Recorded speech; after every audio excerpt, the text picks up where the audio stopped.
All right. I wanted to do a quick live stream here, or recorded live stream here, for a couple reasons. I was looking at Chris Long's detection lab yesterday, and I noticed that he had an issue open. He recently added some build scripts to the project, and they only work in Linux and OSX now. He actually created an issue himself, asking, for creating a build script for Windows, and flagged it, help wanted. So I wanted to record a video that is going to walk us through cloning a repo, contributing something, submitting a PR. It's also going to be nice. We're going to do this in PowerShell, and it's going to walk us through, just some nice basic PowerShell problems. So to start out with, the first thing I want to do is kind of just take a look at what the current build script is.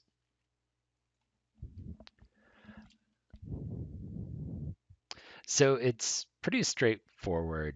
I kind of looked at this before. We have several functions here. He's kind of broken out each check into its own function. So the project relies on Packer and Vagrant.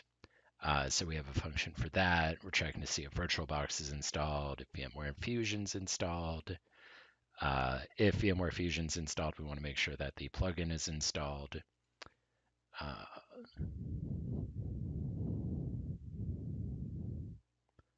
Looks like we're looking for what providers Vagrant offers here. So let's see. If we're on OSX, checking to see if VBox is present, virtual. So running those checks.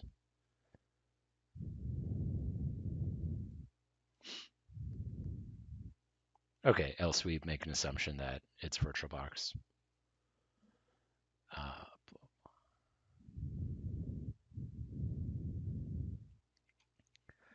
what?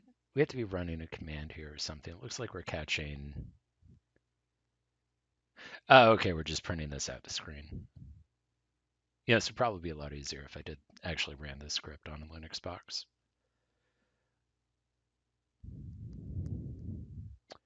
Uh, uh,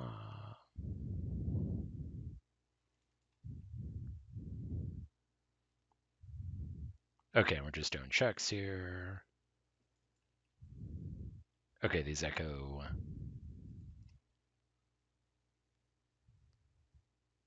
Oh, here's where we're getting plugins. Anyways, do.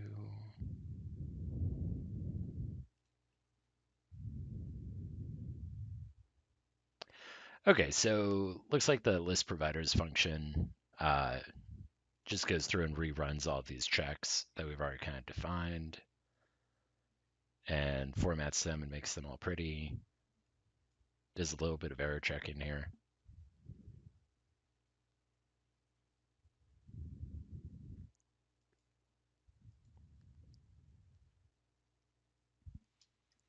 Oh, I should probably boost this up a bit.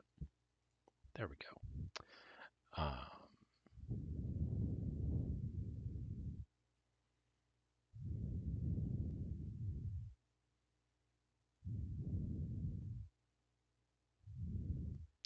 Okay, so we have some error checking here, like if you provided something that isn't VirtualBox or VMware Fusion, it's going to throw an error.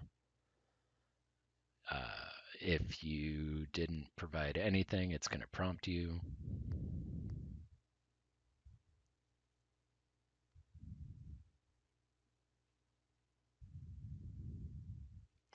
And the reason I'm going through this is obviously if we're going to write our own build script, we want it to match the functionality of uh, his build script. That way they can keep it in sync feature-wise. So we have another series of checks here. Check to see if curl's available. That's cool. This is a very thorough script. I like it. Uh, when you run Packer, which is part of this process, it generates some box files. So we're checking here to see if Packer has been run, if there's pre-built boxes.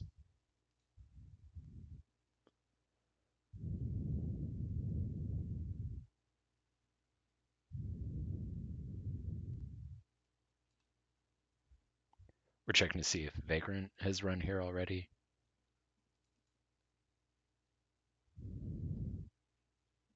Because, well, we'll get to that in a minute.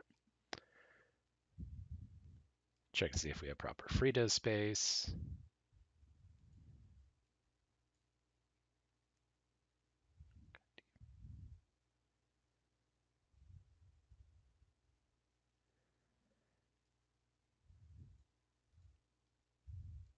All right.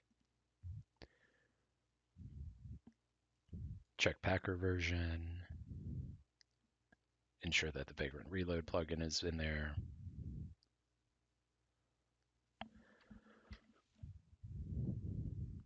Here's where we actually run Packer.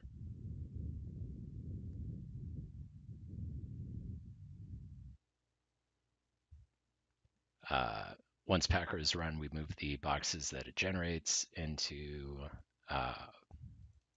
the boxes directory so that Vagrant can kick off and use them.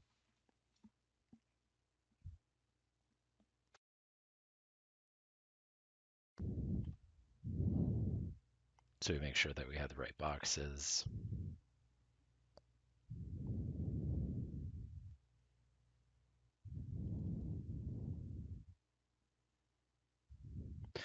That's interesting. Here's a function that just brings up a single host in Vagrant. I wonder how that's used. A function that reloads it. Okay, I can see where this is going. From working with this project, sometimes the Vagrant build doesn't work the way it should. There's some sort of weird errors. So these are two of the basic troubleshooting steps you would do. One is to try to bring the box back up individually, and then the other is to actually just reload it.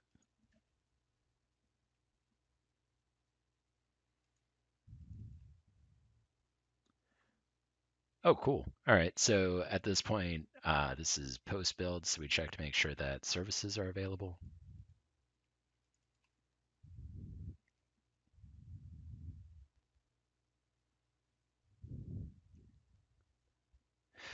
I wonder how I'm gonna do. What is he doing here?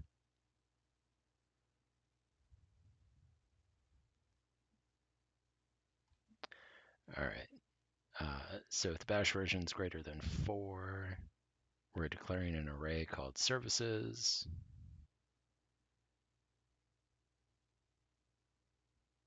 Not super familiar with bash, but it looks like this is almost like a dictionary or a hash table that we're creating here.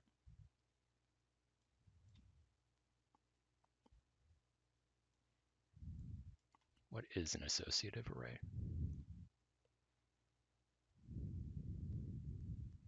Oh, okay. So I might be right.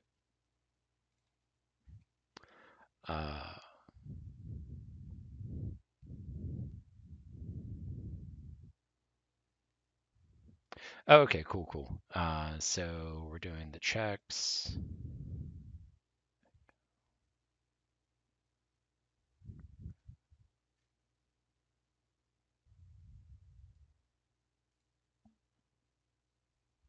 Then throwing these into a service table or a hash table. It's less than 1. All right.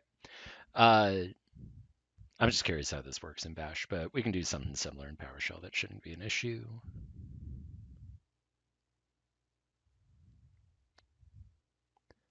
All right, then we have a main function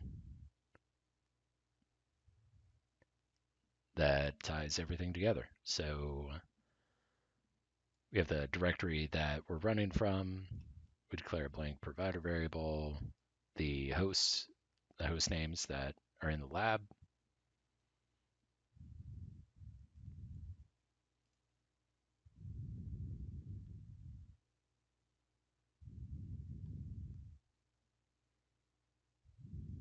If we get too many arguments, we tell you how to use it.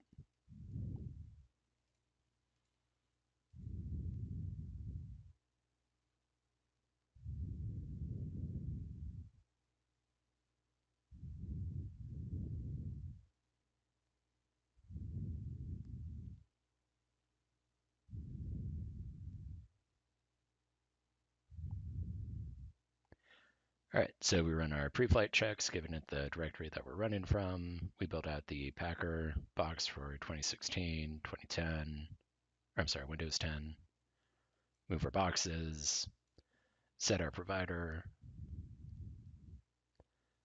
For each host, we're going to, oh, okay, that's why he's doing the single host. He's just not running Vagrant Up. He runs Vagrant Up for each host in the array.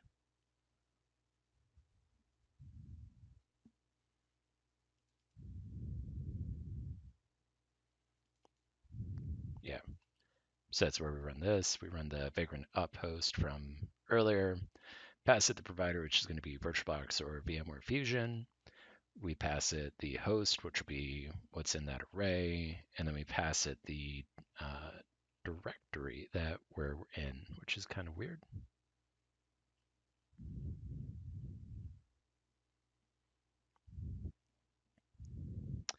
And then we do it, yep. So if there's a failure, uh, it tries to reload the host. And then we run our post build checks. So this is all pretty straightforward, really thorough, which is really, really cool. In building this in PowerShell, I'm going to try to kind of match, the similar functions and stuff like that. Um, it, if I was building this from scratch, I probably wouldn't, uh, just because I would approach a problem differently. But in trying to match uh, Chris's, thought patterns or whatever, and putting the script together, when I present a PowerShell script, hopefully it'll make more, logical sense to him because it will match, what he did to make this script. It'll also make it easier because we're just going to basically port this function by function to PowerShell. Um, yeah, so I realized that I didn't actually explain what this project is. DetectionLab is super, super cool. It is a Vagrant development instance where basically it lets you deploy a Windows lab with a DC, with Windows Event Forwarding set up, with OS queries set up. It's really this finely tuned lab that's designed for detection. So you can spin this up and then go play with your malware and see everything that it trips because like the login is cranked to 11 in this environment. And gives you a lot of cool stuff to play with. Like, there's Splunk in here, there's OS Query, Sysmon's running, so a lot of cool stuff. They recently added MITRE's Caldera, which is a attack recreation sort of platform, which is really, really cool. Ties back to the attack framework.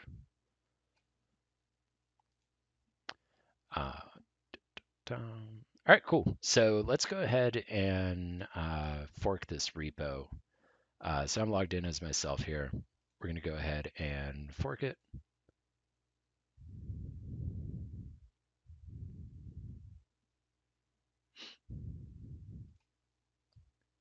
And we're going to clone this down.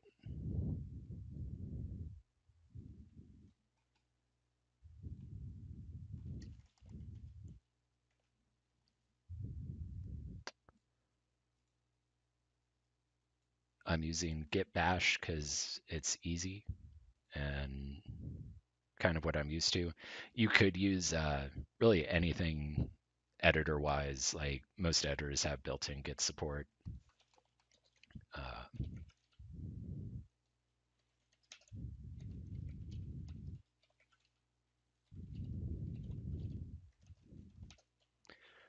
so I went ahead and created a repos directory.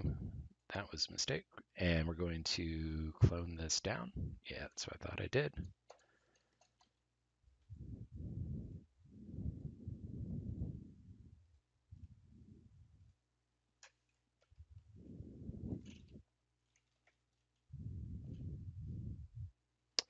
All right.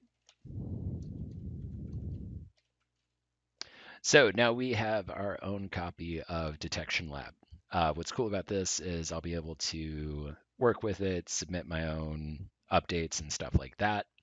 And then once we're ready, we can submit a pull request for whatever changes we've made and send that back to Chris's repo. One thing before we get started here, I forgot there was another build script that I actually hadn't looked at. Let's go ahead and just open this up.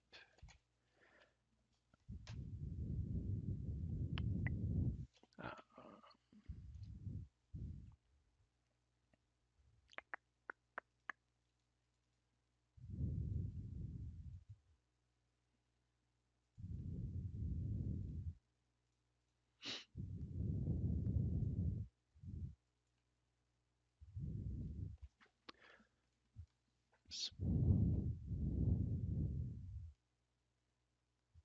oh, cool. Okay.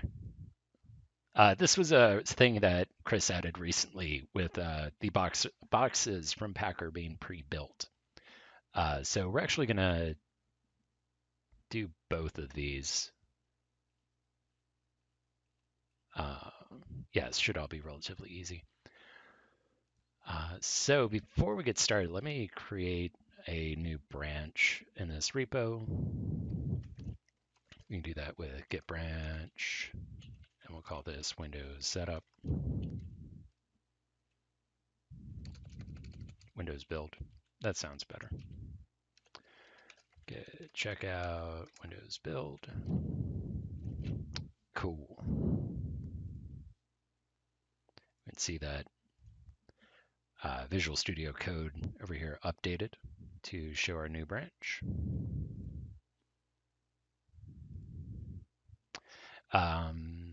Yeah, let's go ahead and just create a new file. We'll call this build.ps1. And this is a brand new user account, so I don't actually have anything installed in VS Code. So we install the PowerShell plugin. Cool. So let's do this.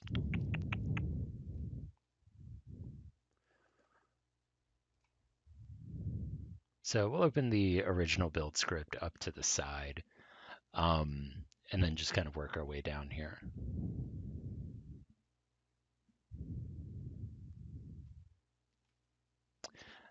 Other thing I want to do is make this a bit larger.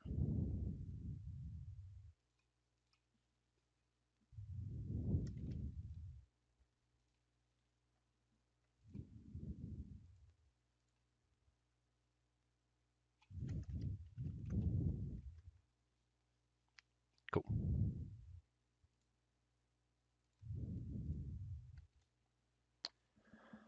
All right, so we're not going to use, we're not going to use a main function here like he's doing. The reason, it's basically the script when you run it just calls main and then passes in whatever arguments or parameters you've given it.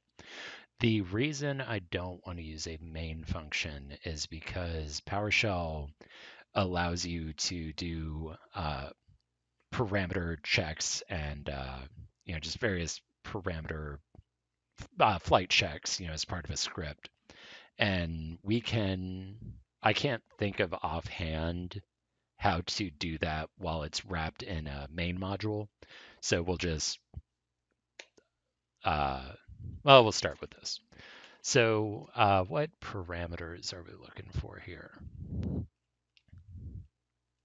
All right, so we're literally just looking for one parameter. What is the provider? Is it VirtualBox or VMware Fusion?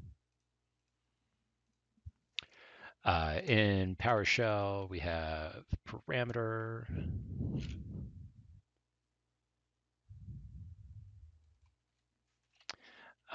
This is going to be, I want to say a switch. Yeah.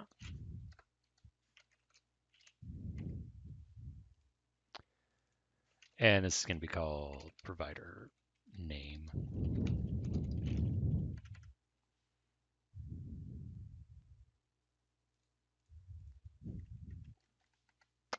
I think you can just declare parameters as part of a script. I don't think they have to be wrapped in a function.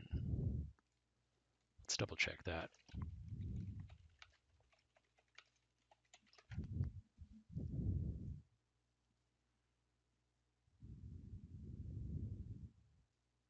Oh, that makes sense. Okay. So we actually need to first do a param block.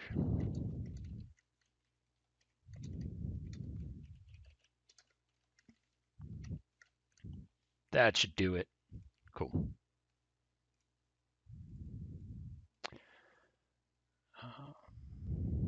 It's not going to be a switch. It's going to be a string, but we're actually going to provide some valid strings.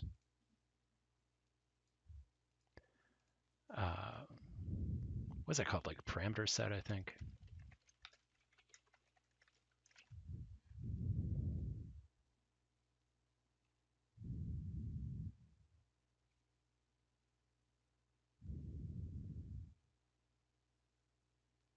No, that'd be the actual switches.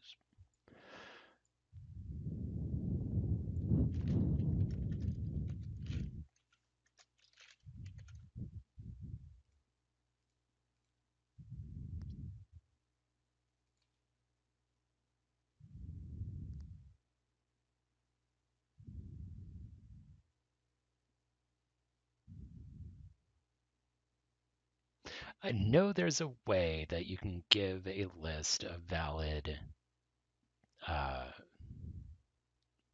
values in a parameter. There we go.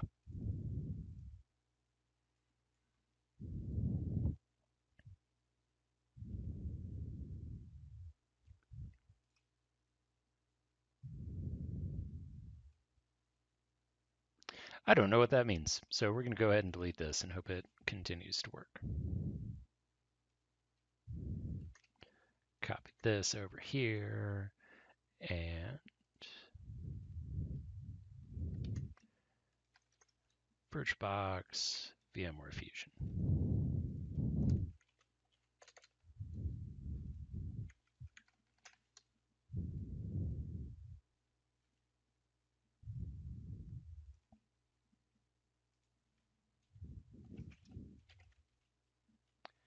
So we should actually be able to validate this by saying parameter provider name.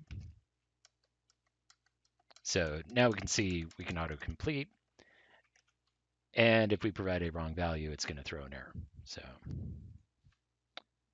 hooray. I also don't like how it did this. There we go.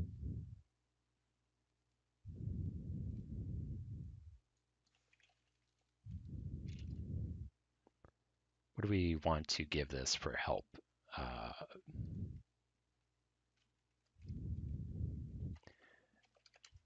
Vagrant provider to use.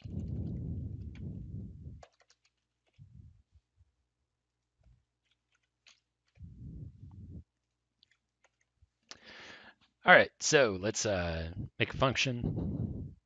We're going to call this check packer and vagrant.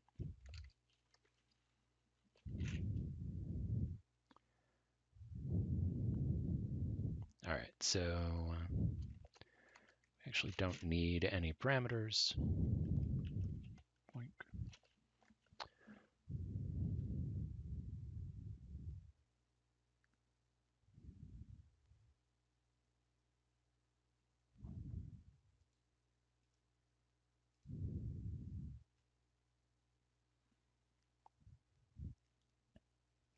Okay, so I mean, we could use, how do I make this larger?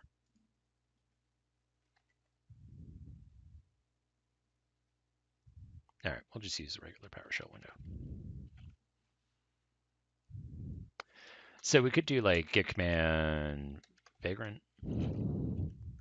Actually, that is what we will do. It doesn't tell us the version number though, so we'll have to figure that out.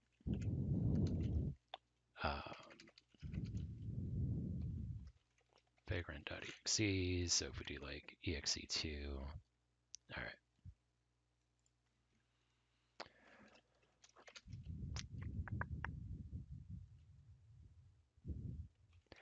right. Let's wrap this in a try catch. We'll do try get command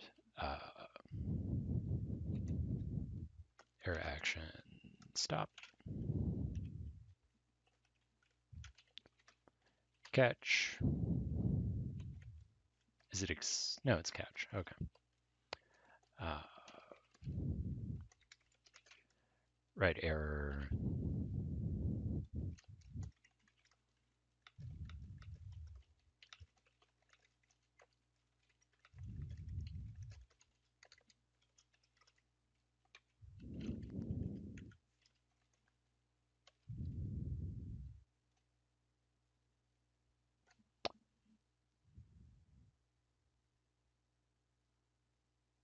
I am curious how we would actually exit out of a script like this. I know I've done it before. I don't like any of these suggestions. Let's just leave it as exit.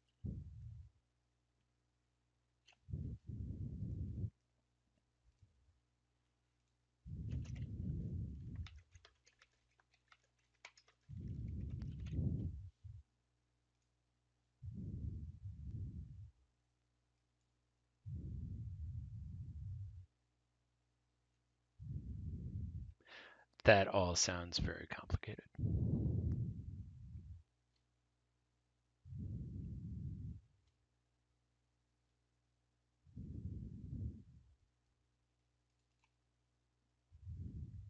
Will break do it? Break might do it.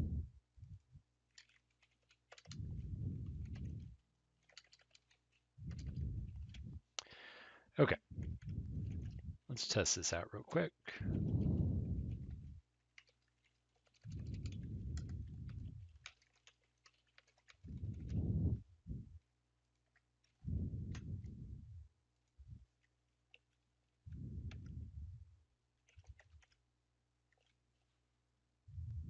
Cool.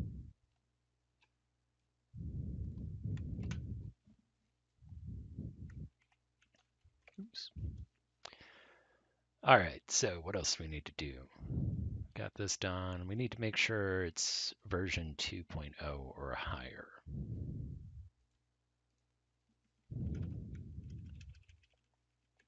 Let's go ahead and comment this in.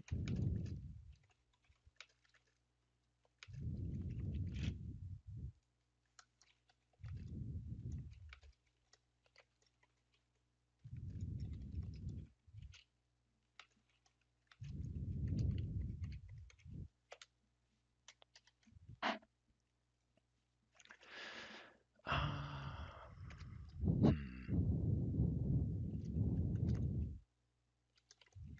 Is there like a git file?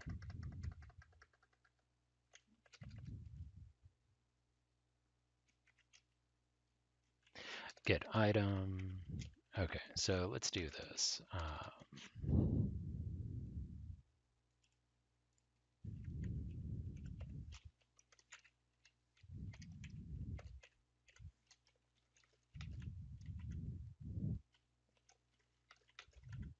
So let's see what properties we have here.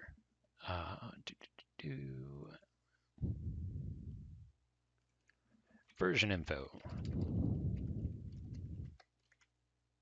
Negative.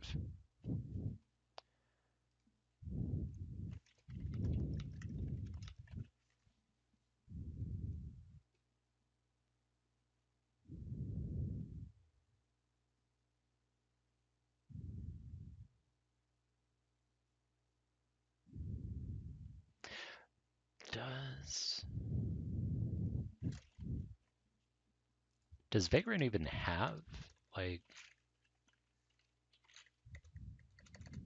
Oh, it's under HashiCorp, isn't it? I'm wondering if Vagrant even has like file information embedded into it.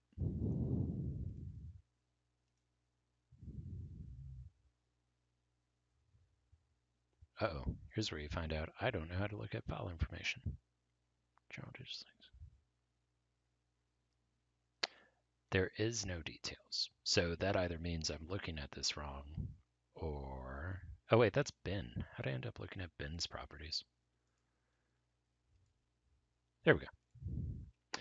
Great. So we will not be able to get file information from the actual file. So what we can do then is the same way they're doing it here, which is just run vagrant version. Let's go ahead and vagrant version.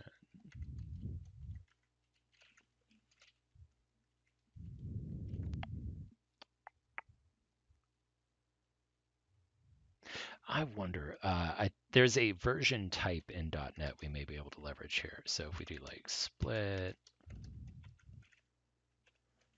and then take the second item of the array, so that would be our version. Now if we cast this as version info,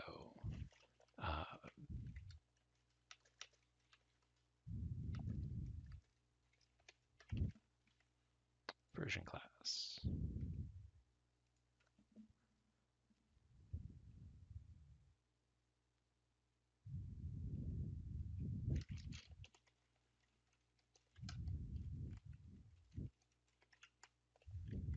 Sweet. Okay, so what we can do, this is going to make our check a lot easier, I think, because we can just create a version for 2.0.0. I don't know, we'll call this vagrant 2 just to mess around, 2.0.0.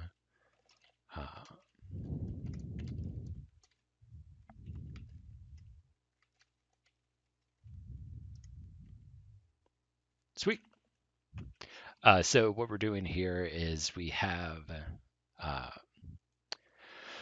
okay, so we took the output from vagrant version, which is the string vagrant space 2.0.2. We split that on the space, so now we have an array that is vagrant and 2.0.2. We took that string 2.0.2 and we cast it to a version object. So now this actually becomes an object that .NET's aware of, and it becomes, major, minor, build, etc. We created a second version object, which is just 2.0.0. And now we can actually just do a is version greater than 2.2 or 2.0.0. If, let's just make sure this works. So we'll create a version object that is 1.0, compare those two. Okay, so yeah, that works as expected. How can we make this cleaner?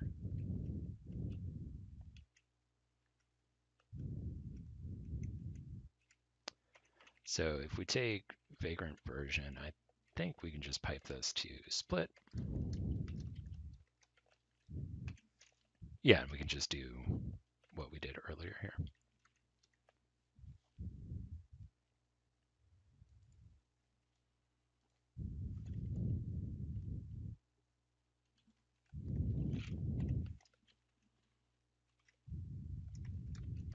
Vagrant version equals. That's fine.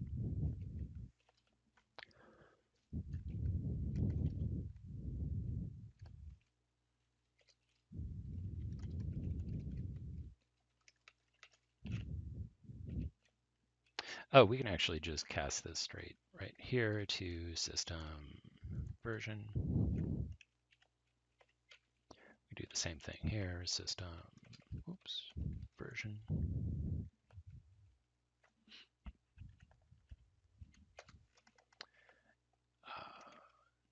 2.0.0.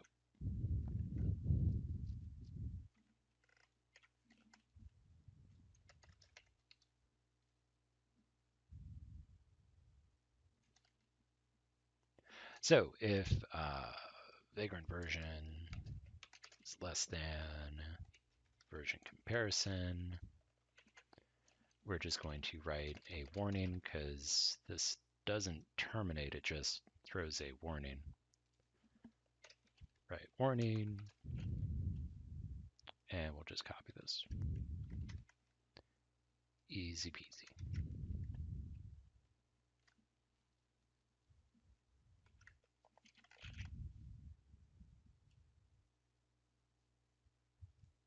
All right, next we are looking for Packer. Ooh, which I actually don't think I have installed. Yep.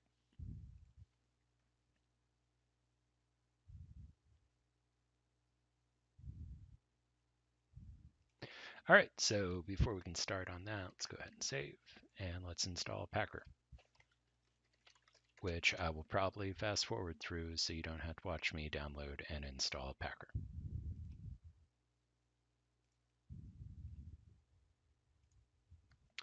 So this becomes a lot more difficult on Windows because Packer isn't necessarily going to be in your path.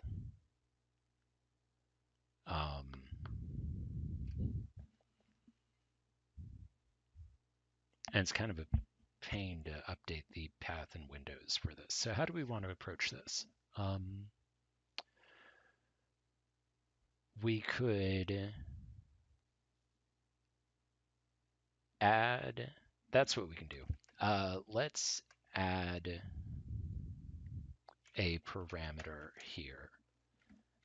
This is going to be a string as well.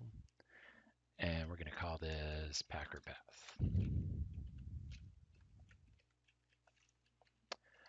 The default for this is going to be where I install it, which is under hashcore packer.exe.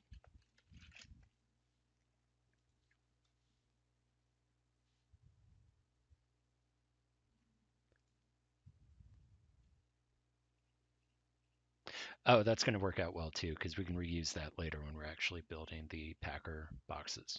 So I think this will work all right. Do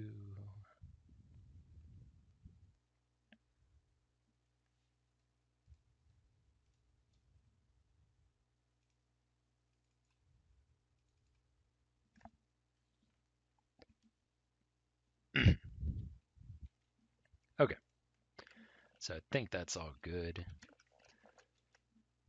Packer path, yeah.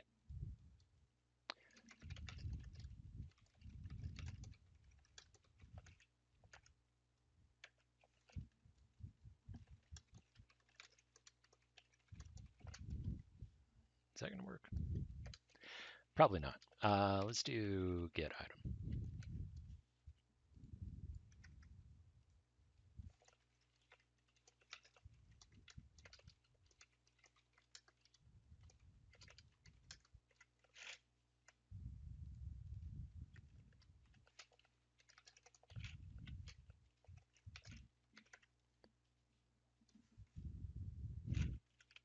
Let's do a negative check here. Doop. All right, so if Packer is not there, let's do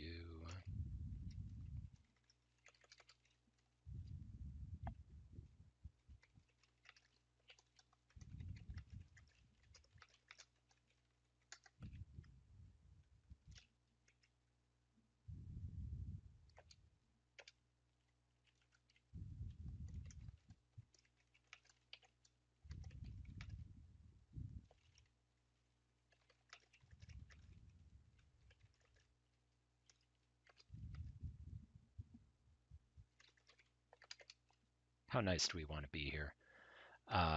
Please make sure that Packer is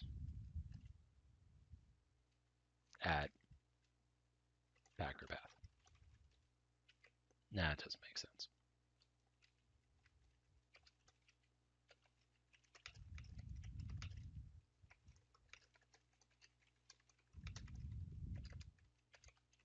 Parameter to the location of Packer.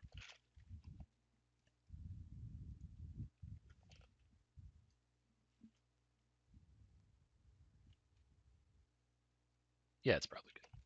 And we'll break.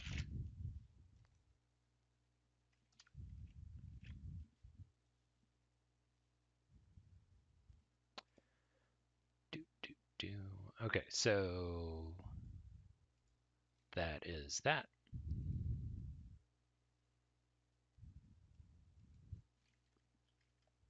You know what, let's add, right, output example build.ps1 packer path c packer.exe. There. Now they know how to run the packer path parameter.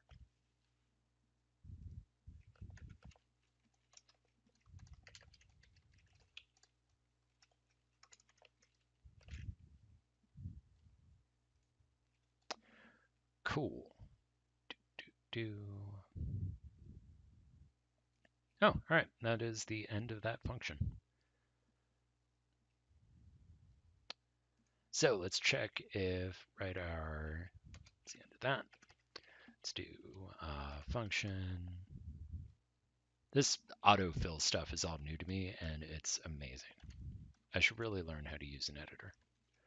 VirtualBox installed.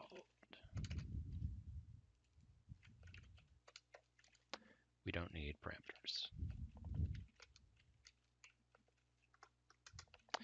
All right, so actually we can kind of do the same thing we were doing up here, right? So just git command vbox manage.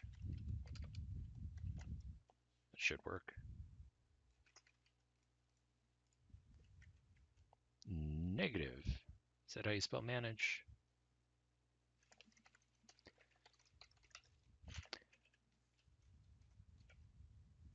No. VBox. Nope. VirtualBox in my path. I know I have VirtualBox on here. What's it like, Oracle?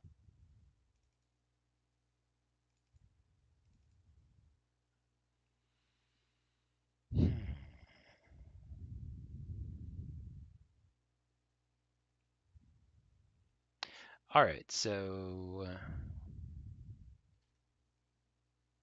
that's weird.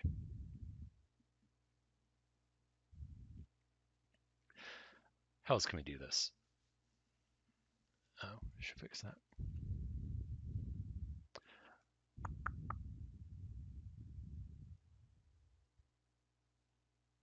Why isn't VirtualBox in my path? That's weird. Windows is weird. Okay, so how else can we figure out if stuff is installed? I bet you we can query WMI.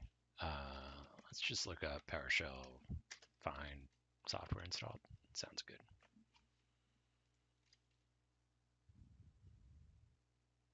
Hey, WMI.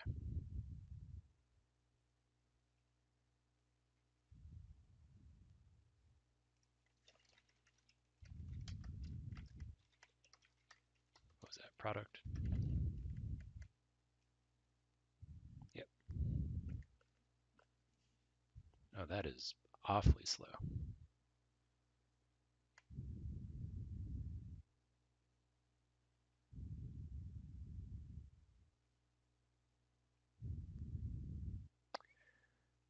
Would it be quicker to go through the registry?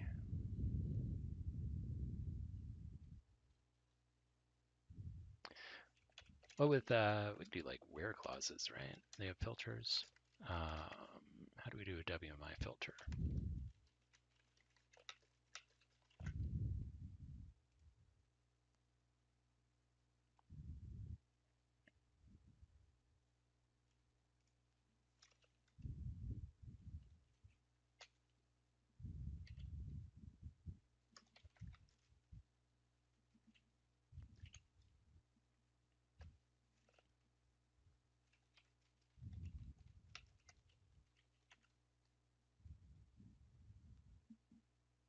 Man, that's still taking its sweet time.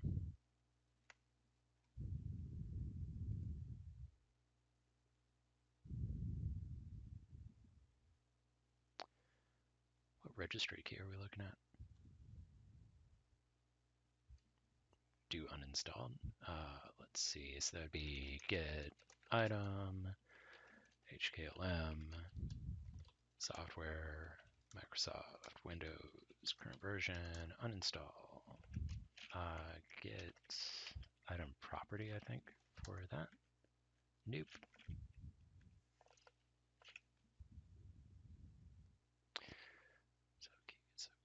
This seems, oh, it's 2011. Okay. That is way too complicated for modern PowerShell. 2013, 2014. Let's see if Vonnie has the answer. Okay, they want to use WMI.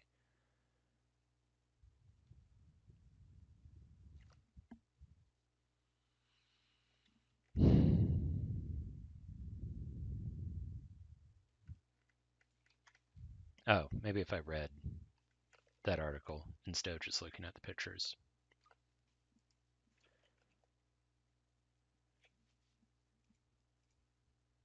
See, that's not a thing.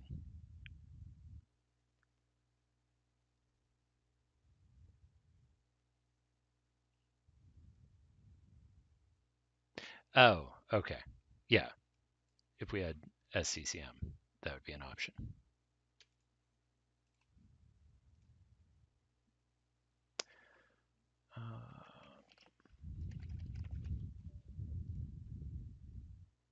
Let's take a look. HKLM, software, Microsoft,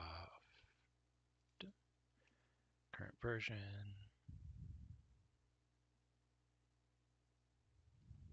That was right? Current version. Microsoft Windows current version.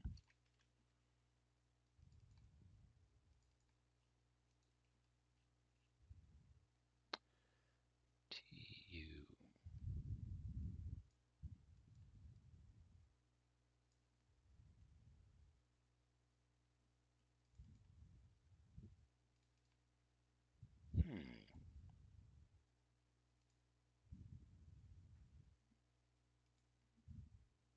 Oh yeah, no, that's not gonna work for us.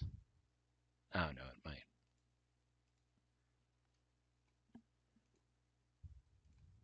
We'll just use WMI for now.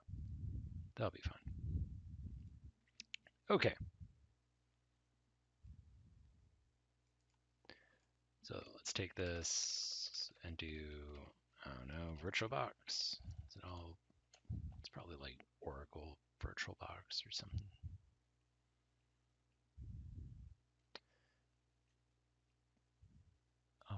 Office. Backup. Python, Oracle. Wonder if we could do a like on a filter.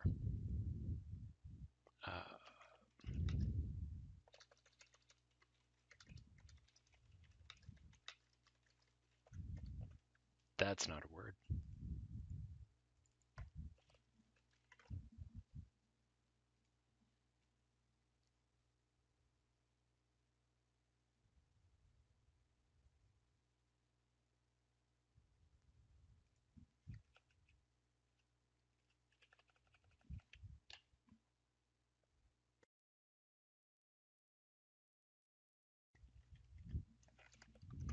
Is it really this simple?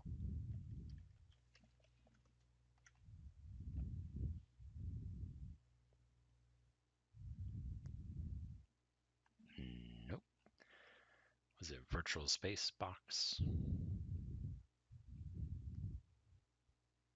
Hey, there's Vagrant. Hey, there's Vagrant's version number.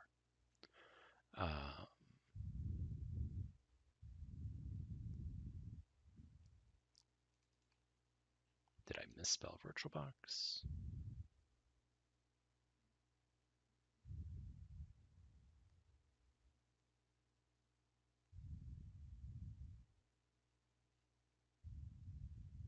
Nope.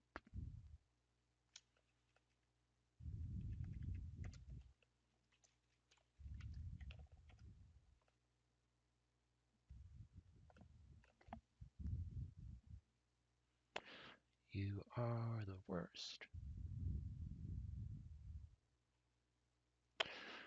Oh my lord. Okay.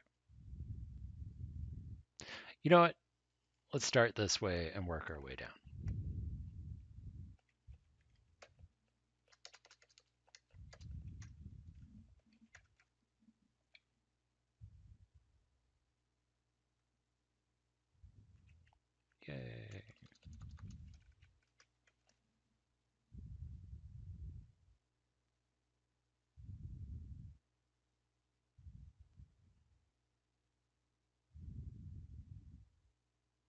Motherfucker.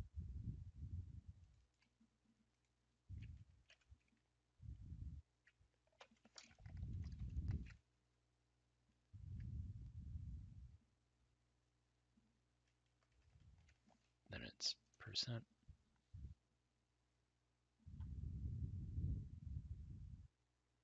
Sweet.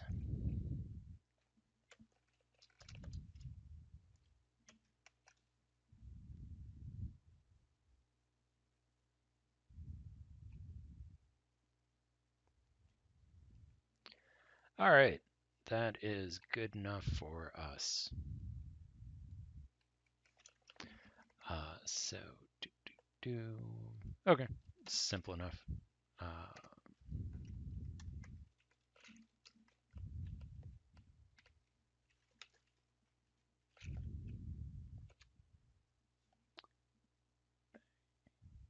0. Oh, return 0 if not installed, 1 if installed. Okay. Doop. Return 0 if not installed. Returns 1 if installed.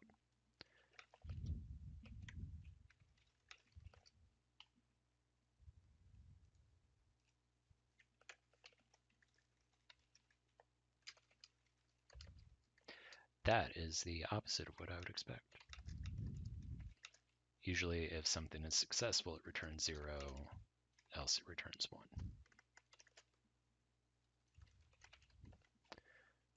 Sweet.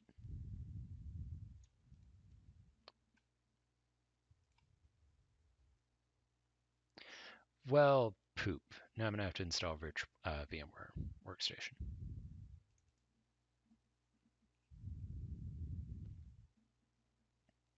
I think that's supported.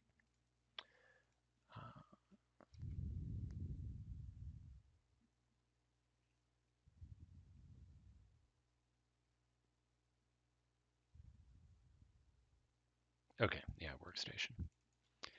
All right, so we will fast forward as I install this now.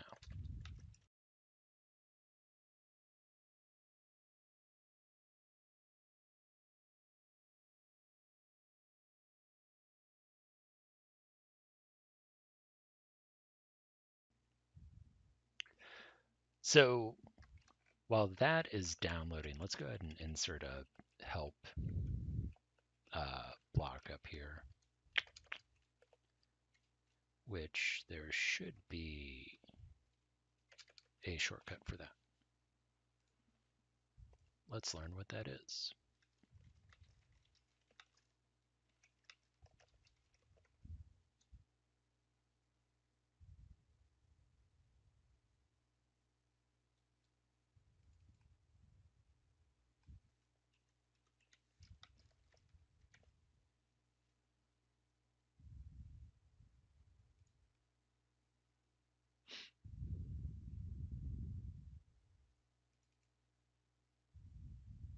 Is it just help?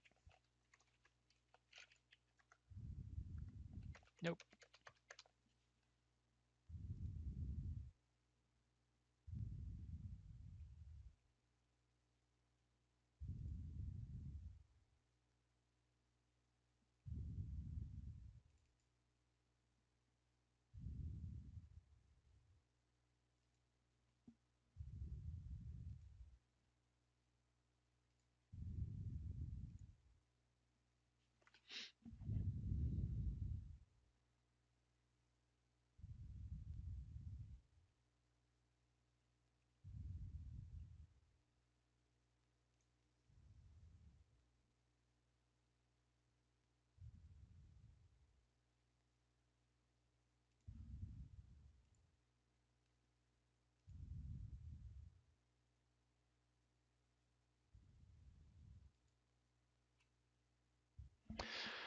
Okay, fine.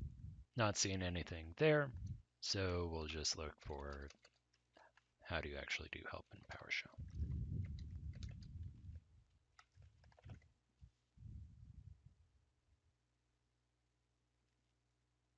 Ooh, a blog by Carlos Perez.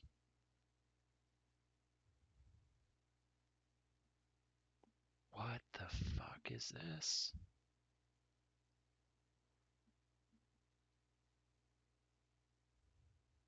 Oh, help is just an alias for get help. That makes sense. That was not helpful though.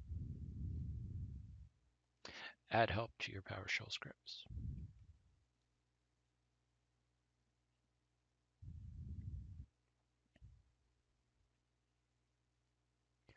Doink. That's what I was looking for.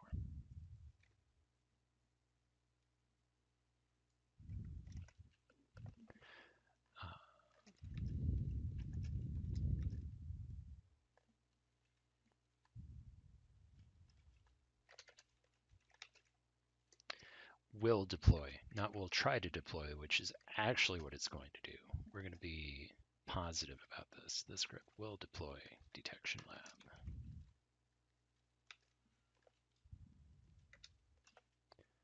How about the script is used to deploy a fresh install. Oh my god.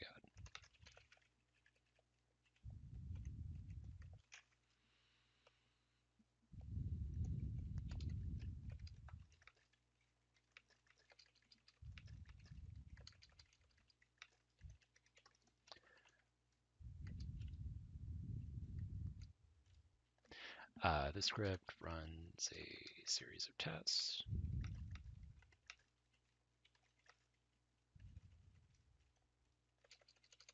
Before running through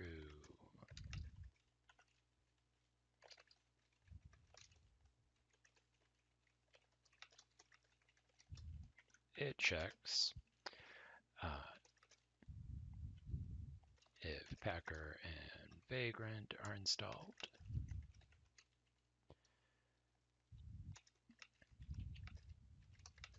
if Virtualbox or VMware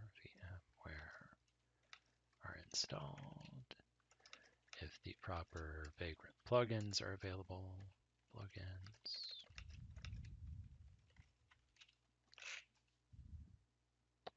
What else do we check?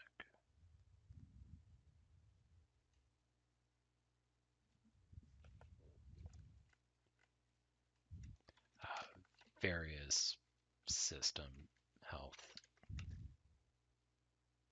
stuff. Various aspects of system health.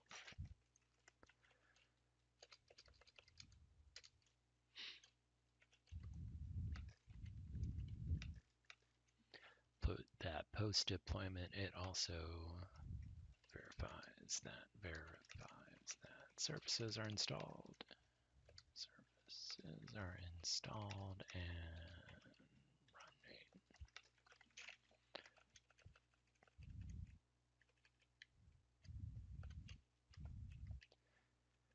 running. Example.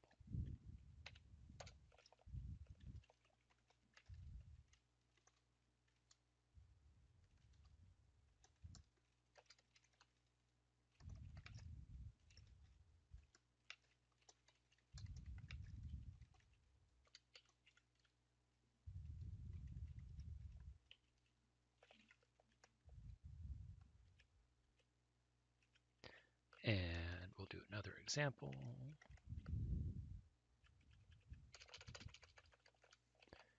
VMware, we're going to call this workstation because we are on Windows. Do the same here.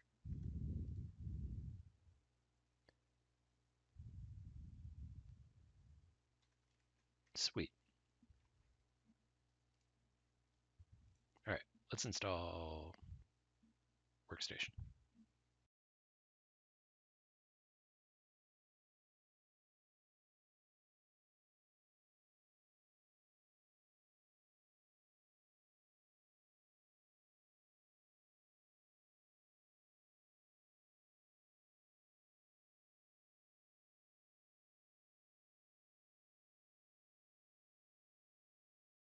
All right, and we are back. Where were we? Nope, nope, nope, nope. Also nope. Also nope. Okay, check if VMware Workstation's installed.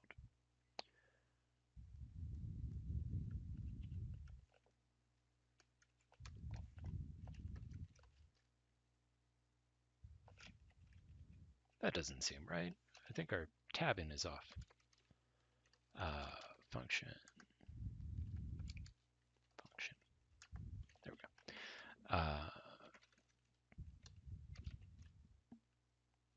Check VMware Workstation installed. Doink.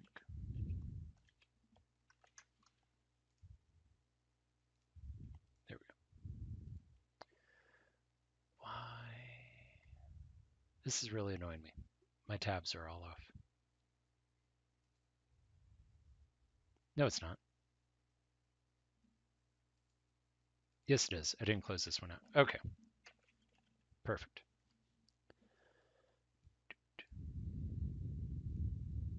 And that's extra. Okay, that's what I did. I started my function in the middle of another function. Okay, so now we check to see if VMware is installed. We're going to use the same trick we did before. How are they doing it? Oh, just checking.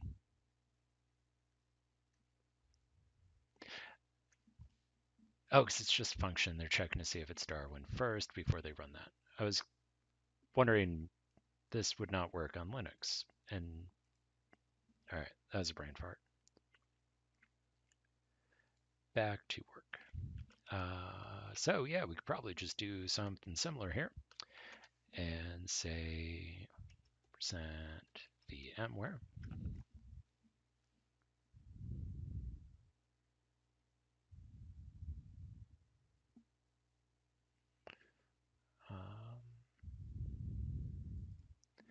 Let's actually do this because VMware makes a lot of stuff. So we want to make sure that we're actually getting VMware Workstation.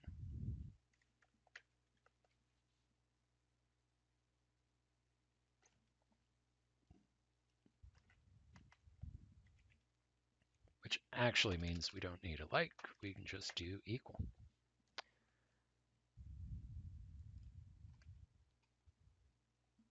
Great.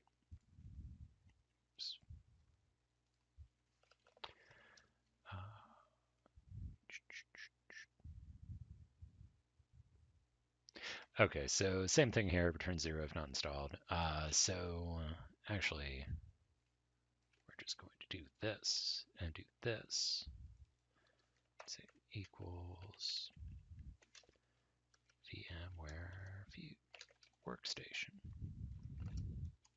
Right. Cool.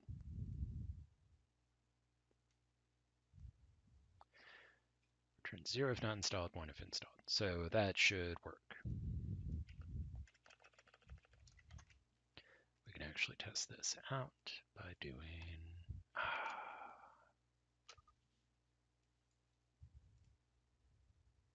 just run selection. And we'll do check.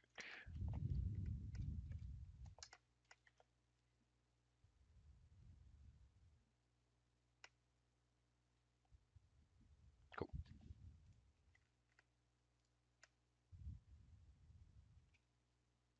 That still takes a lot longer than I would appreciate.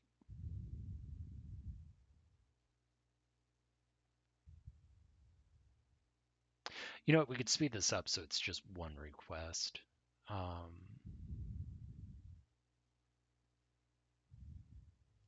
Let's revisit that in 2 seconds.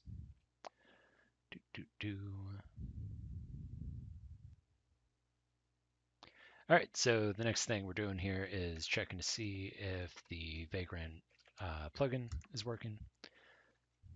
So check VMware Vagrant plugin installed.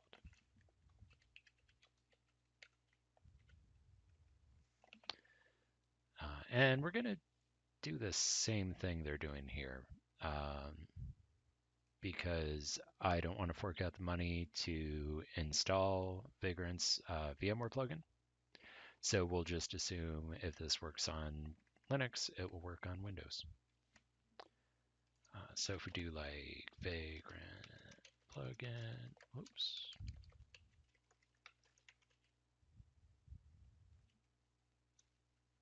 Great.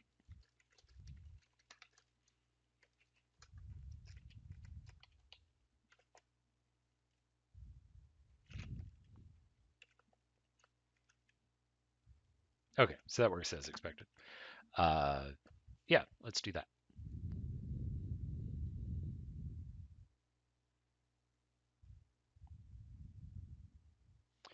Okay, so we will run this.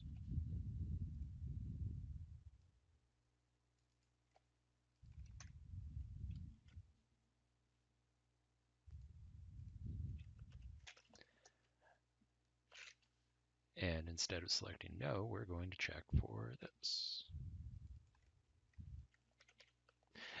Oh, phooey. I wonder if, let's check this out.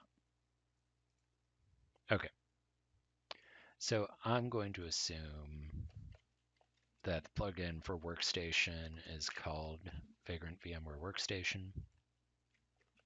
I don't know if that's the case.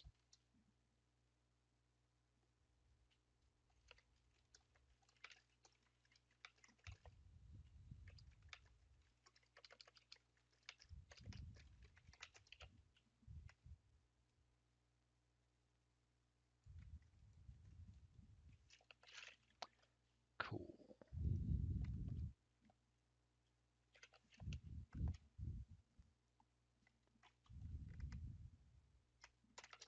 Actually, we can just do the same thing here. If not, oh, because it's gonna, what's gonna happen if we try to select something that doesn't exist? It just returns nothing, right? Okay, so yeah, this should work.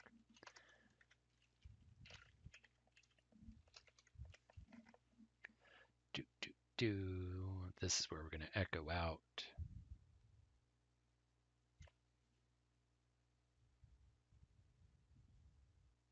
all of this. We're going to do this the same way we did before with a bunch of write output statements.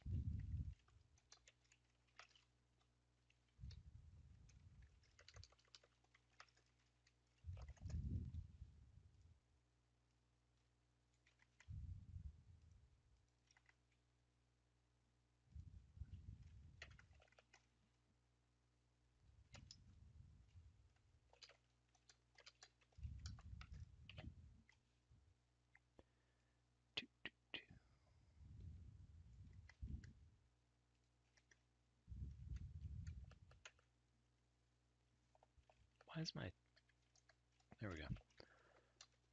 Write output.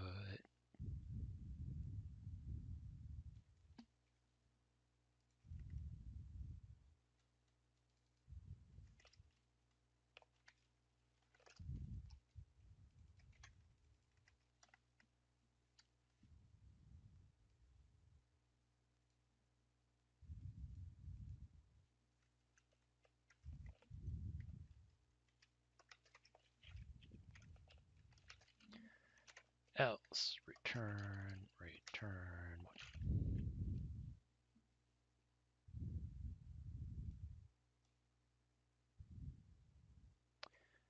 I think that'll work.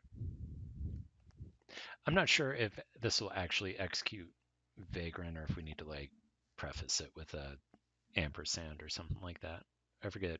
PowerShell is weird sometimes about that. So that should be it for that. Now we're going to do the list providers function. Function list providers.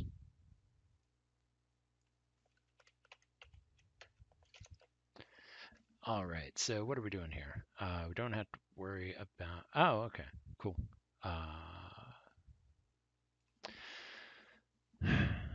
Detect providers on OSX, else.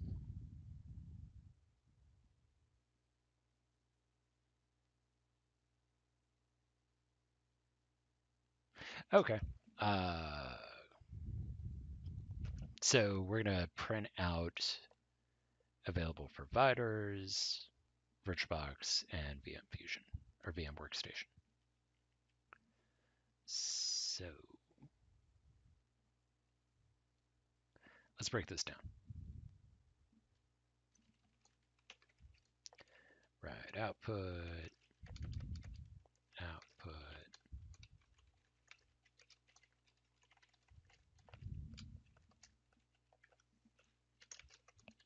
Oh, cool. So we can do, okay, yep. We do check, VirtualBox installed. If that equals 1, then we know it's installed. And we can write output VirtualBox. And if check VMware Workstation installed is equal to 1,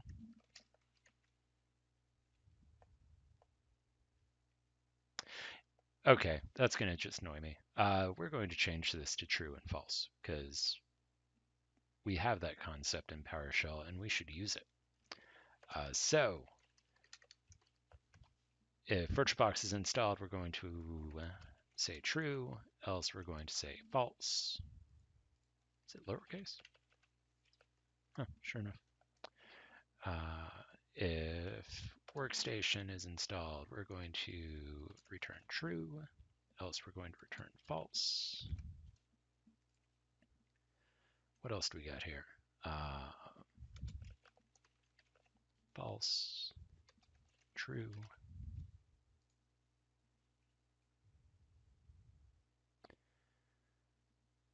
Packer not found. I don't think we're doing anything else with ones and zeros here. Okay, so that means we could simplify this and just say blank. And blank. Right, output VMware Workstation. And if none of them are available,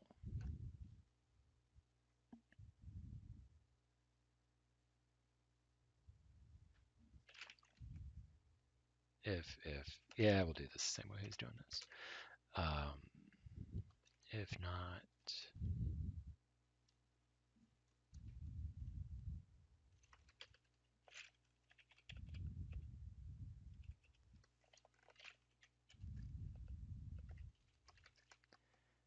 and not,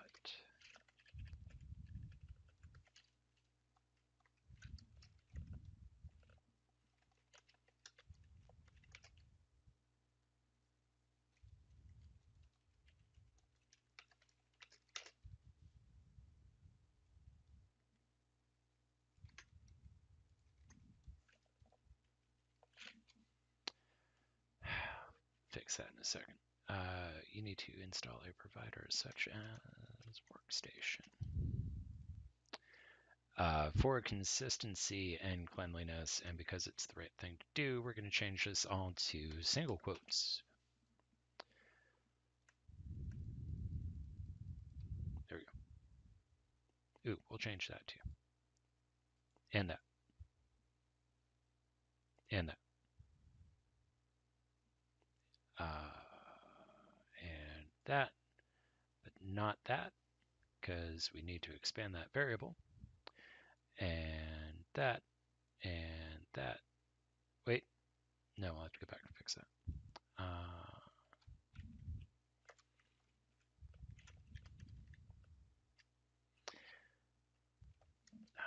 Was it backtick, I think? Yeah. No. How do you escape a character in PowerShell? I thought it was backtick. Okay, character, PowerShell.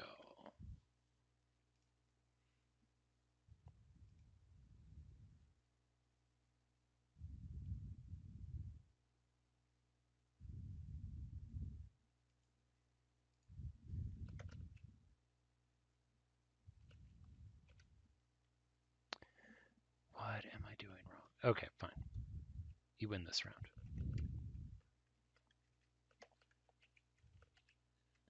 It's not that important. It's still going to work.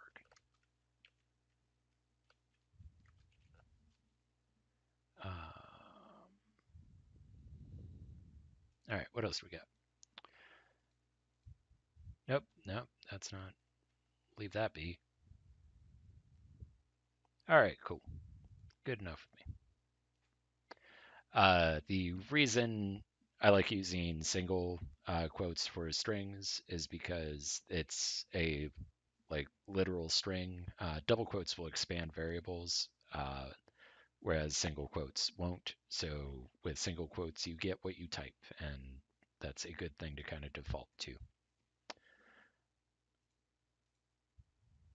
I don't know if this will work with the exclamation point just sitting out here by itself. I wonder if I need to like double wrap that or something. Let's find out. Uh,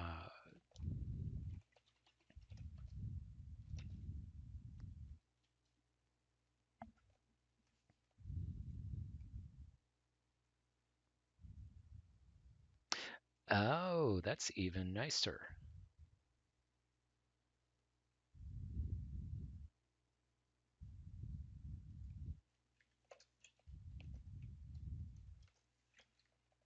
I like that. All nice and readable.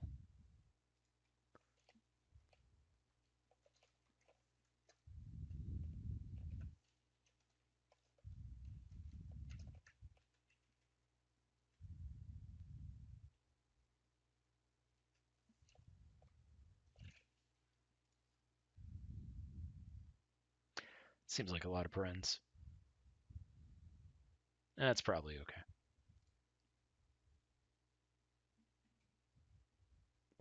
All right, so we're at list providers, available providers, blah, blah.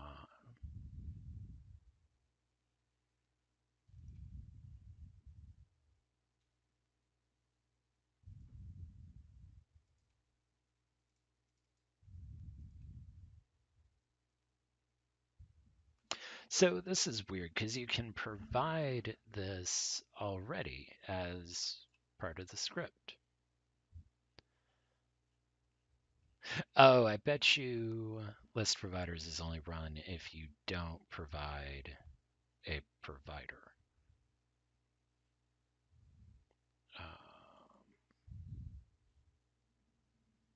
There you go. Yep.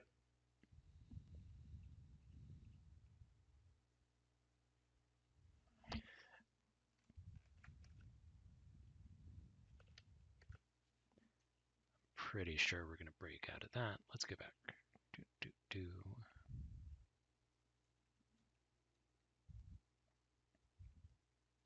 Yep. So right here we exit out if we don't have anything.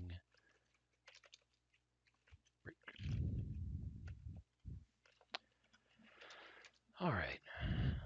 Uh,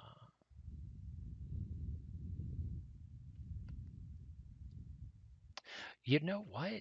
This actually isn't really required because we're forcing this as part of the script. Like you have to provide. Oh, it's not mandatory. Yeah, let's do this. Uh, do. Um,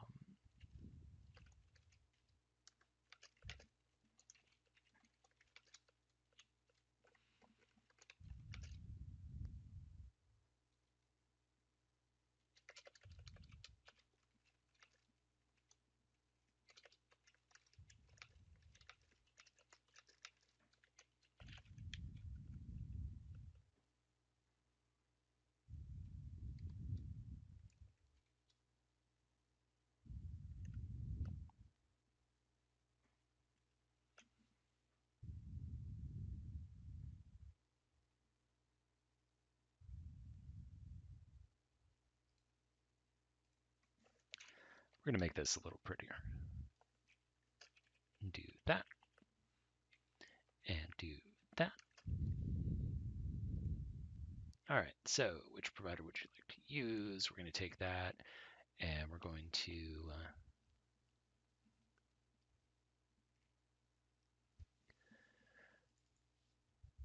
compare it to our available options.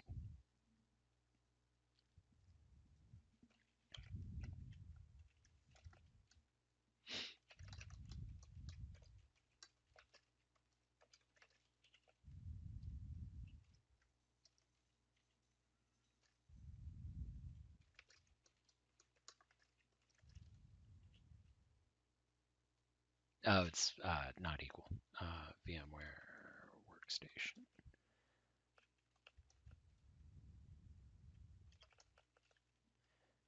Go. Doink.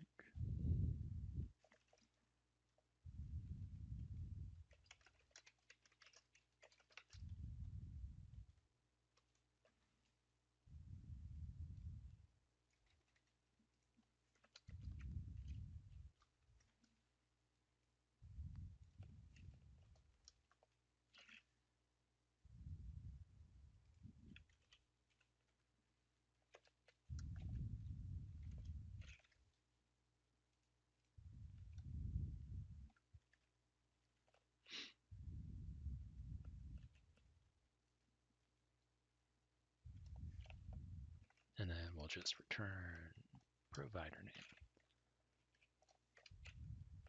Cool. All right, so that's good. Let's see what we got next. Pre-flight checks. Function pre-flight checks.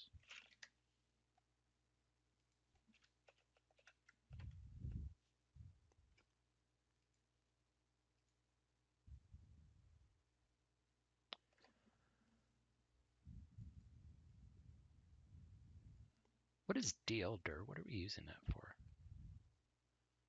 Oh, just current directory. I wonder why I didn't use like pwd to get that.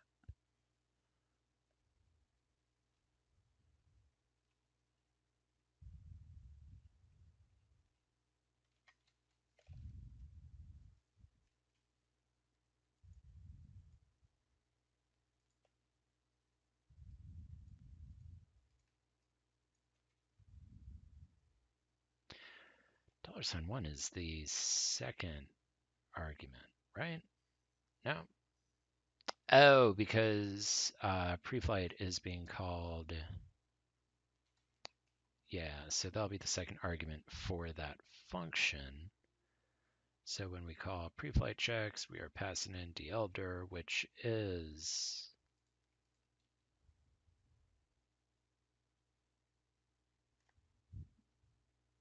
okay. Yeah, I've done this recently with PowerShell, figuring out what directory the script itself is running in. And for some odd reason, pwd wasn't the right answer. Get, that's not going to work. Get PowerShell script path. That sounds right.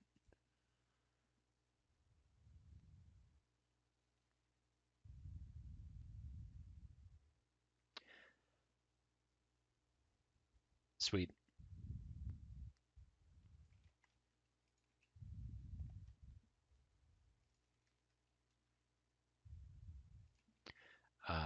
Let's find out a little bit more about that via script root.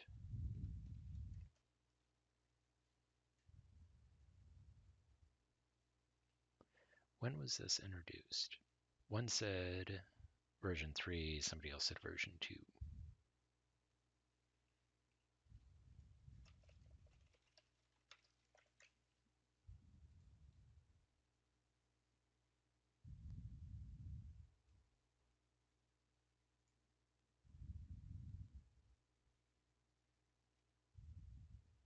Really, my invocation?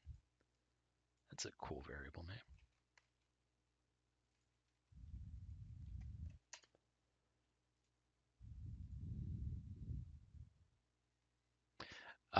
For compatibility, we're going to go ahead and just do the PowerShell v2 version.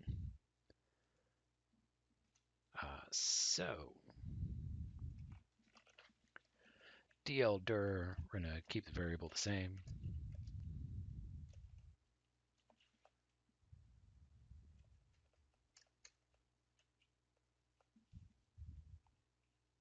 Do I put a space in between my equals? Yeah. All right. Keeping things consistent.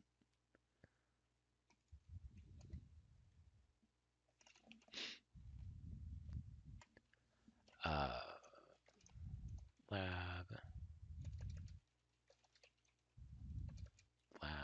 Oh my god. Lab hosts equals DC, WEF, and Win10.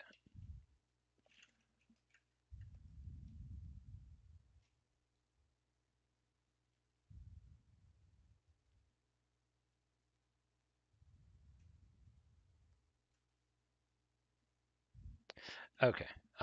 So the reason I skipped over the provider variable, I wanted to see what he was doing to set that. Um, and he's just running list providers if no provider was provided. So what we can do is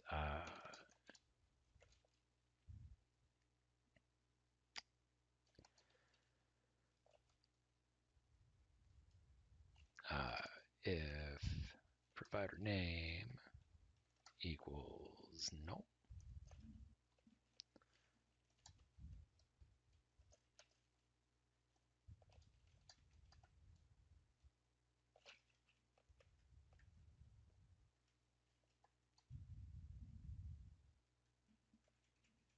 let's make sure we're commenting this as we go along.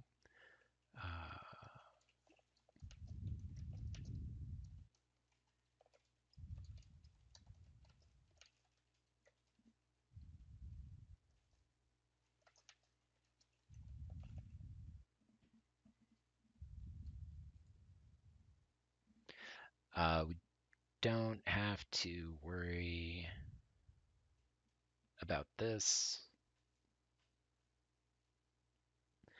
because, I mean, if they provide more than the arguments we're looking for, like, I don't think that's going to be an issue. Yeah, we're going to leave that out.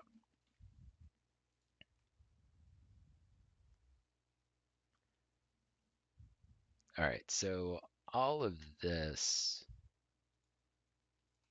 well, all of this and this is basically covered with these 3 lines. Because, let's see, so the first thing we're doing is if we don't get a provider, we run list providers to populate the provider variable. So that's right here. If provider name is null, then we're going to run list providers and put the output into provider name. In this case, they're just checking the oh, okay. That's another way to catch invalid providers, which is handled just as part of the way we declared the parameter. So right here we're checking, okay, if provider is VirtualBox, we assign that to the variable provider. If it's VMware Fusion, we assign it to provider. And if it's none of the above, we run list providers. The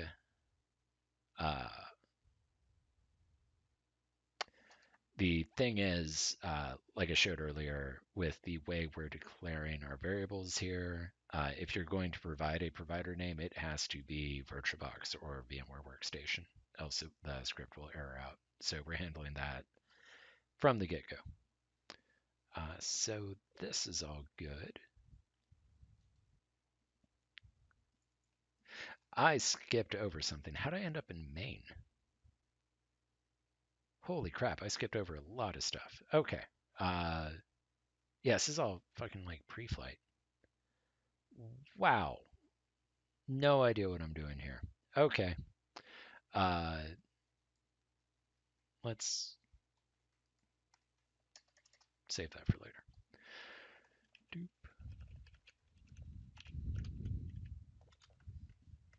Okay, so back to pre-flight checks. Man, that was weird. Oh, like literally nothing of this is involved in pre-flight checks. Okay, so back to pre-flight checks. Oh, that's right. I was trying to figure out what this was. Uh,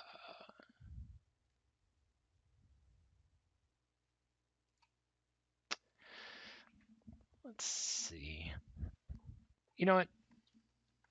We're just going to redeclare this here instead of passing it. Looking for curl. We don't need that because we're just going to use some built-in PowerShell magic. Check to see if boxes exist already. Boxes built. If boxes built is greater than 0, you appear to have already built one box. Okay, so this is really simple to do in PowerShell. If get child item, deldir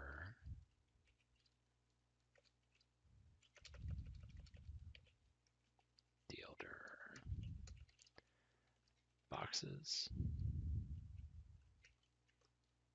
star box is greater than 0. Oh, actually, blank, blank, count is greater than 0. That's a thing, right?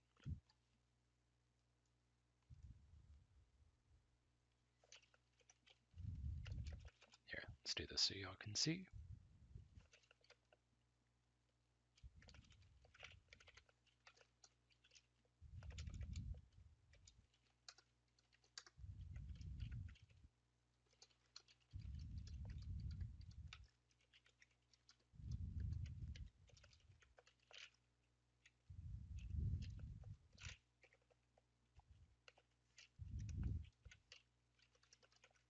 Okay.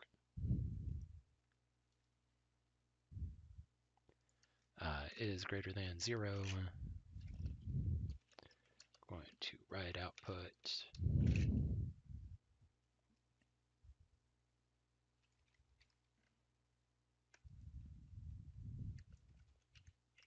Haha, caught that one early. And then break.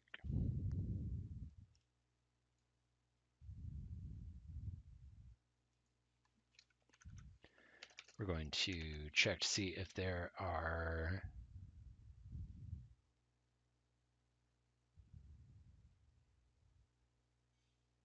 oh, that's really smart. Okay, so what he's doing here, if we go into Vagrant and we run Vagrant status, we get 4 instances of not created. So he's actually just getting that count, and if it's not equal to 4, then we know something's up.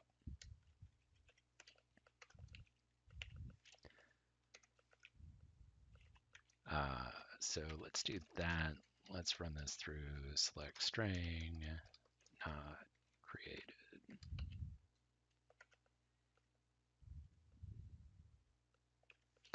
Great. And let's wrap that in, call it count. There we go. So if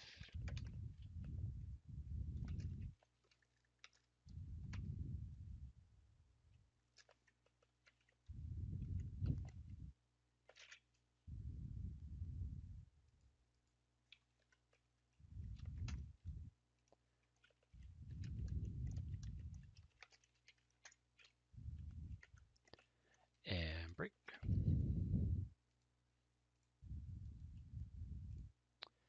What else do we got? That was our vagrant.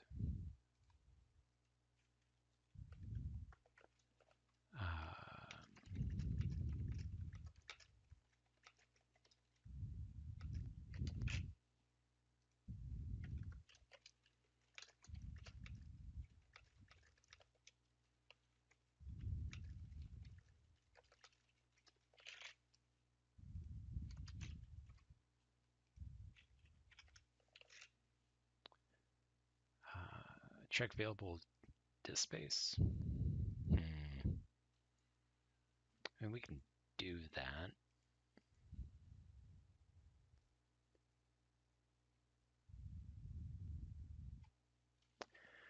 Let's see how we can do that. So that should all be good. Okay, so we are on disk space. Get PS drive. Yeah, that'll work.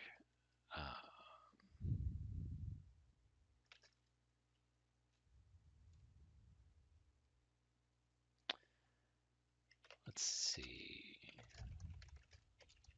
Where object provider equals file system. Nope.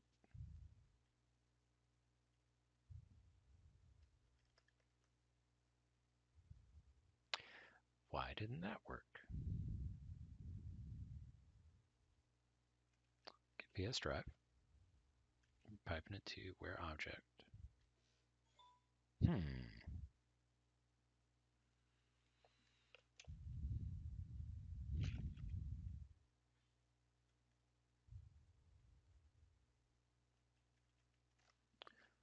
What am I missing here?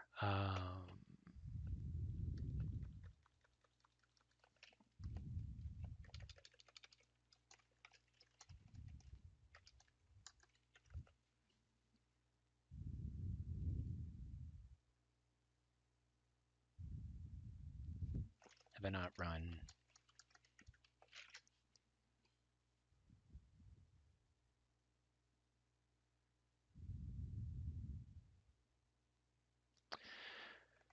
Let's see.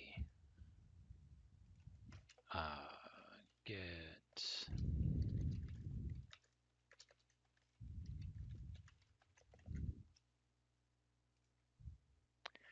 I'm not gonna do WMI. That's overkill.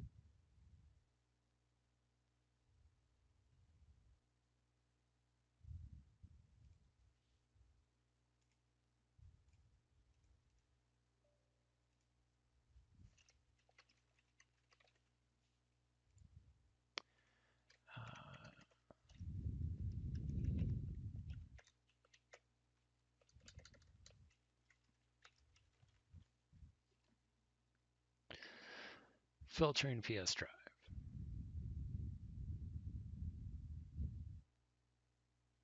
What?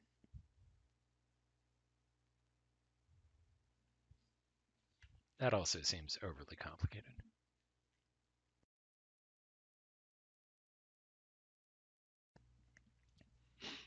All right.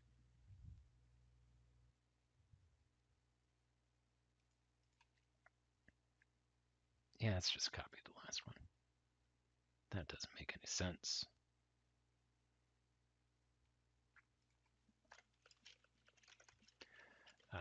Get PS drive. So what I want to do is make sure that we're like filtering on, well, we're filtering on at least a file system. Do.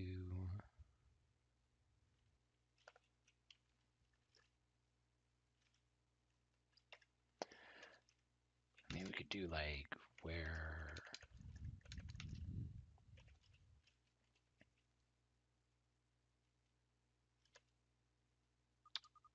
Oops, sorry about that.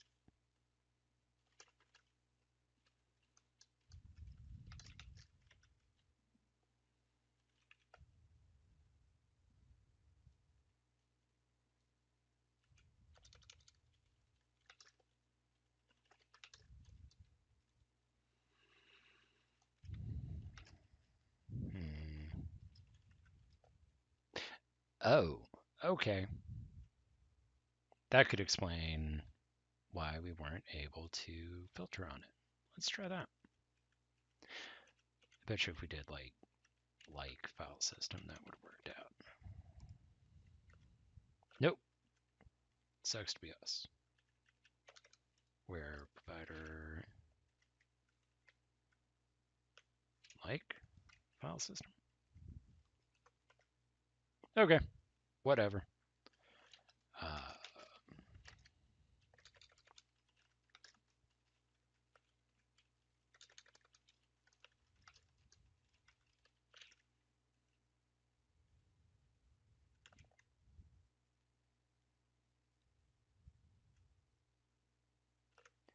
okay, this get PS drive is doing a lot of magic behind the scenes, I think.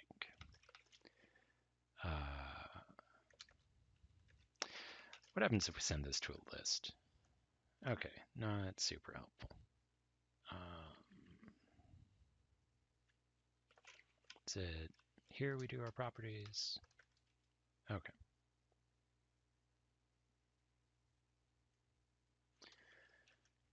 Crud. You know what? We have the raw bytes. We can just fucking work off that.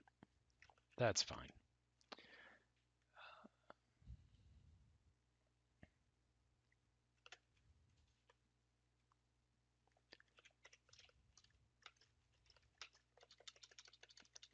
All right, so we can do like drives equals this. That will give us, whoops, these two.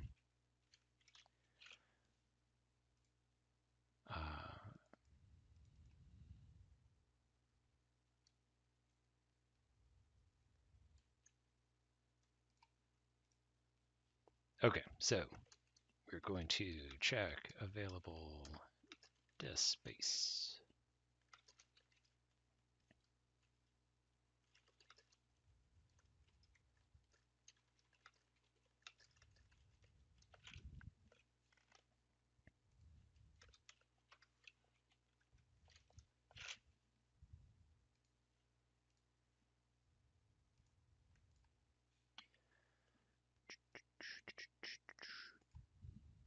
You know what? We can actually just do this and get all of the information. Maybe we'll need it one day.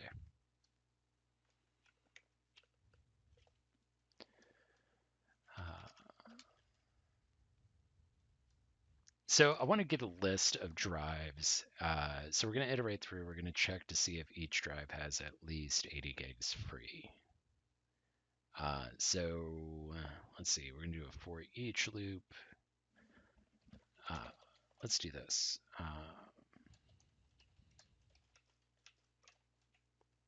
Drives list.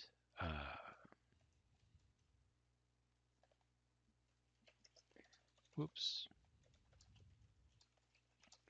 For each drive in drives.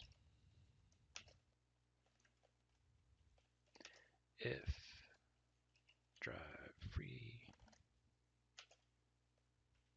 is less than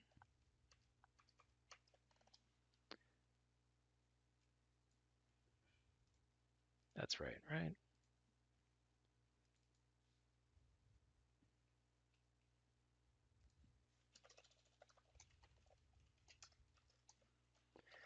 Get PS drive. So I have 145 free. So that'd be gigabytes, megabytes, kilobytes, bytes. Great. Now we have to do drive math. I think I just need a bunch more zeros. So that'd be 80 gigabytes, 80 megabytes, 80 kilobytes, right? Let's find out.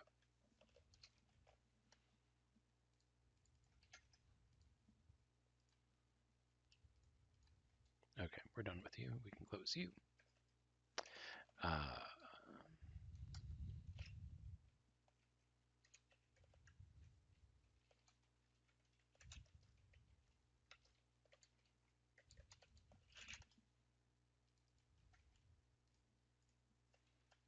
Yes, great. Oh, we can also do, I think this divided by 1 megabyte, I think. No, it'd be 1 KB.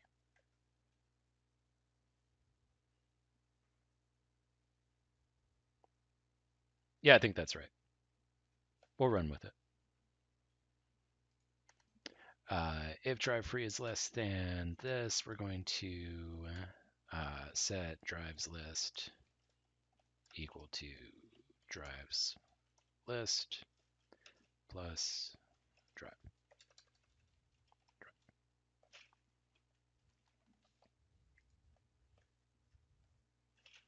So that will give us a list of drives that have less than 80 gigs free. Uh, so then we're done with this for loop. If at the end of this, what are you complaining about?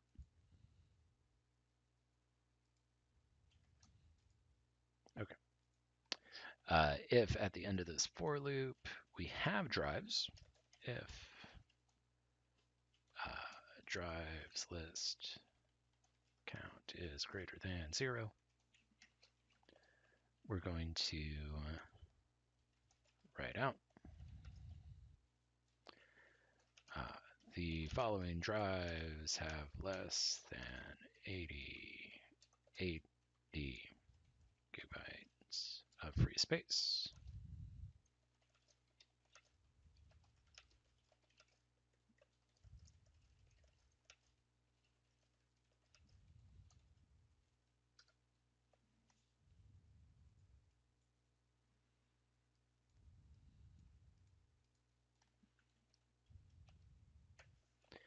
And then for each drive in drives list,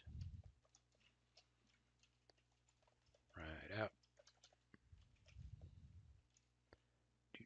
Oh, actually, we're going to do double quotes here. We're going to say that.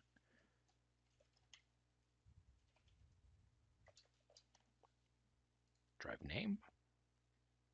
Drive name.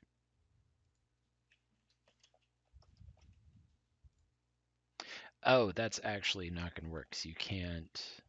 We're going to have to do this. You can't expand properties like that in string expansion. What would end up happening is it would expand drive and then add .name to it. So here we expand it and then print it out.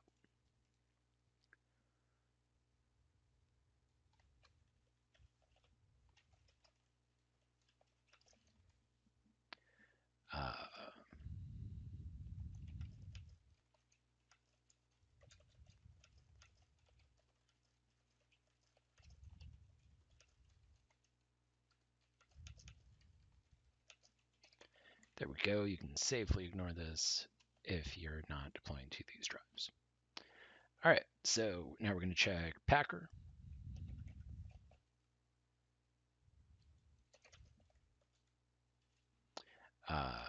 If Packer version is less than, okay, so we're going to do the same trick we did with Vagrant earlier. Actually, let's just go out there and copy and paste our code.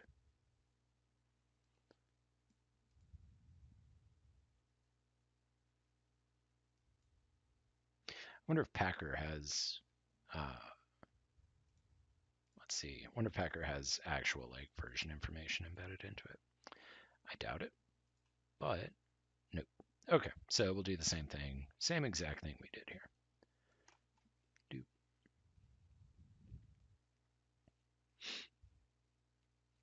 List providers pre-flight checks.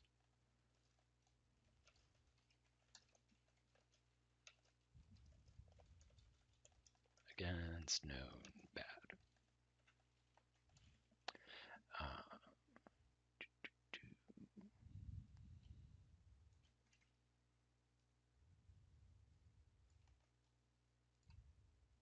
Oh, we're going to have to do Packer path.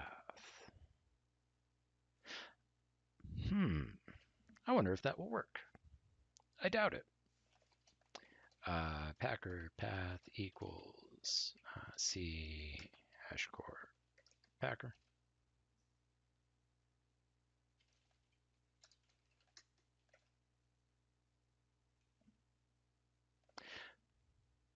That doesn't make sense. Because I think it actually ran Packer and then stored the result as a string because there was that weird delay when we did it like this. So I think that delay is actually Packer running and then the output of it being uh, stored in the Packer path. To execute this, I think we would do like ampersand Packer path.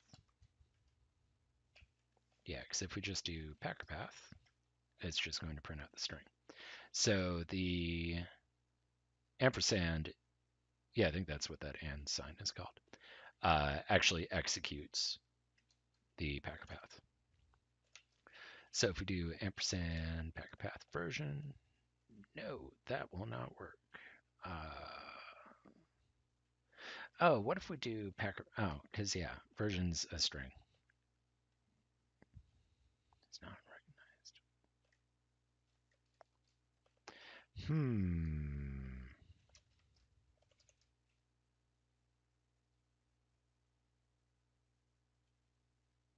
So what if, whoops, I don't know, we do like Packer version equals Packer path version. Okay, so now Packer version is that string. So what if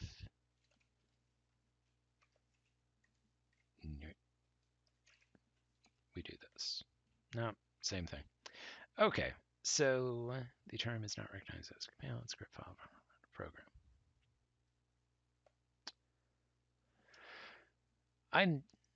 I know I can just create like a .NET process and throw arguments in there, but let's check to see if we have other options.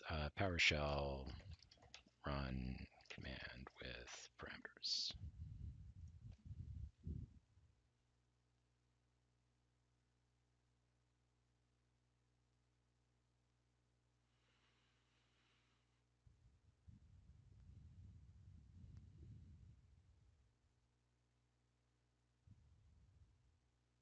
Oh, maybe it's because I'm actually wrapping it in params? Parens? Nope. All right, just to make sure we're not crazy here.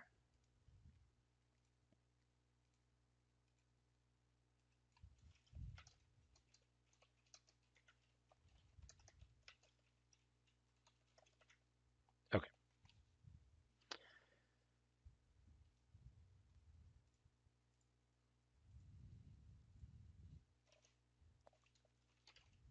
Um,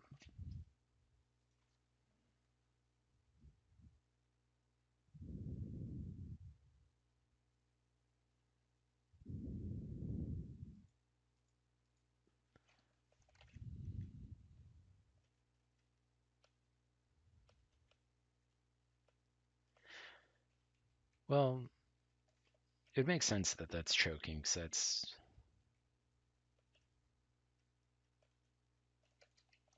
Let's try expansion. I think we've already done this.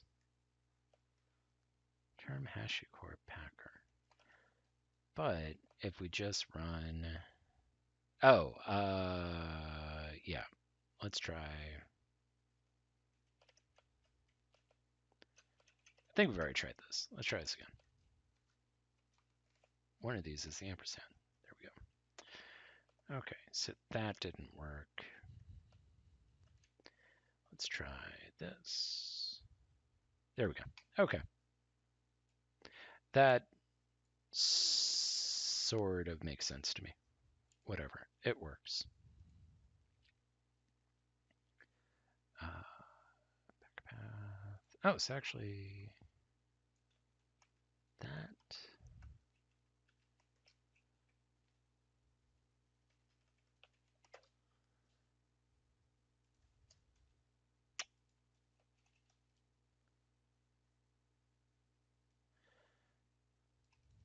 Let's see if this works. Packer version.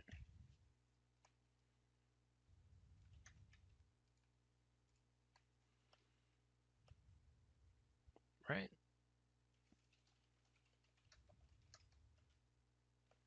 Sweet. All right, so that works. And we want to make sure that the version is not equal to 1.1.2.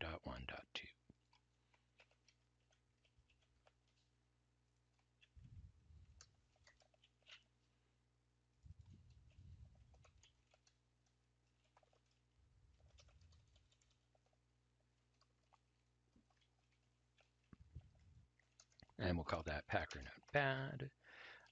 If packer version equals packer notepad. That's not what I was going for. Write output.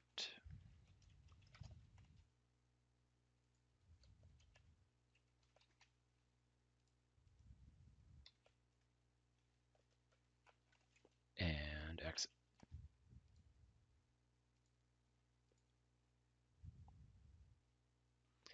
All right, so we've checked disk space, we've checked packer. We need to make sure that vagrant reload is available.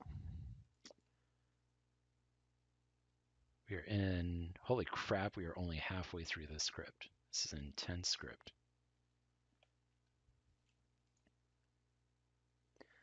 All right, so vagrant reload.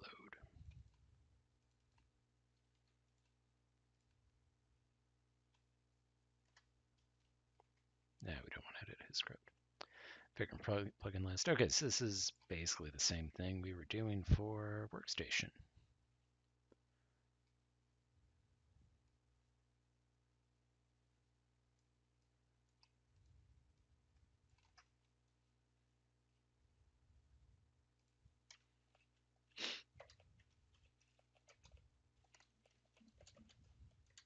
Oh my goodness.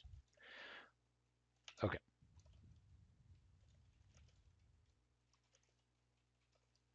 Sure, the vagrant reload plugin is installed. If not, God, that seems like so many freaking parens. That should be the last one, right? Nope. All right, just a lot of freaking parens.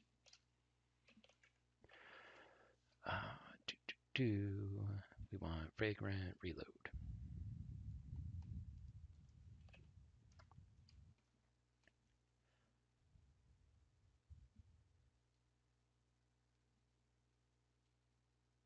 Oh, cool. Okay, so it actually will install the vagrant reload plugin for you.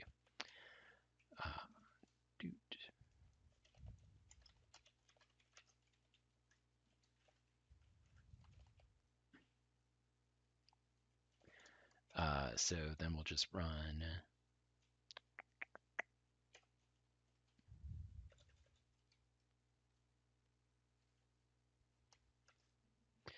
vagrant, was it install? Plugin install? Oh no, plugin install.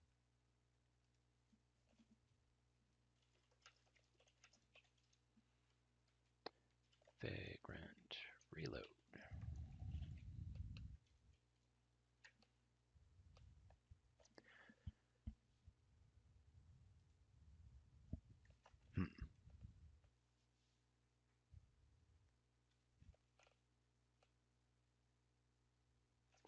Okay, so we need to figure out how we're going to detect if we had an error here.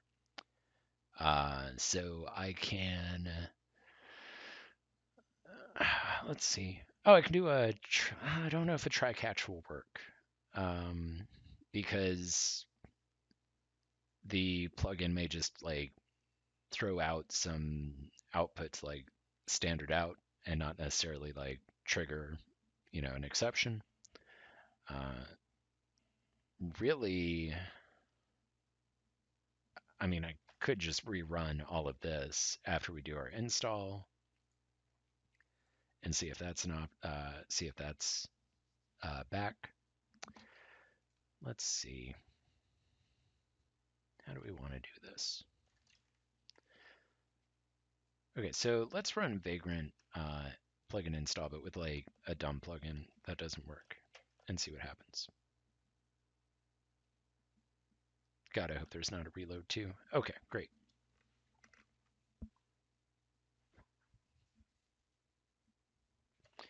I think we should have an error, but that's not. Yeah, so it doesn't actually throw back an error.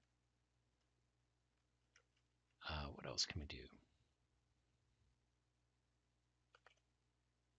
How do we catch, like, we had exit codes in DOS. Like, what's the equivalent? How do we get that in PowerShell?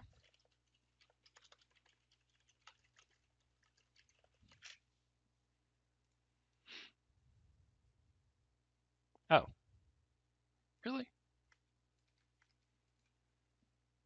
Apparently the same exact way you do it in Linux.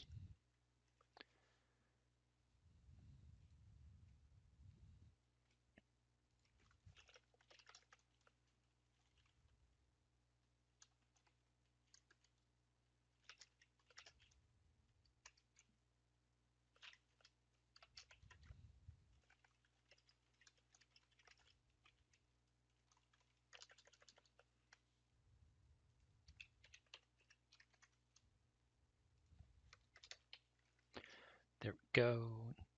And break.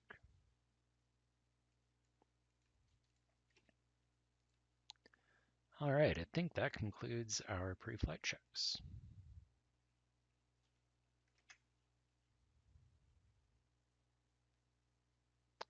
So we still need to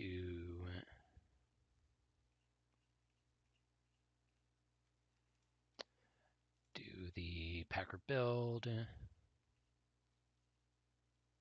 the move boxes, vagrant up, vagrant reload, post build. All right. So I think I'm going to call it here for today. We're basically at the point we have all our checks done. The next part is to start implementing stuff.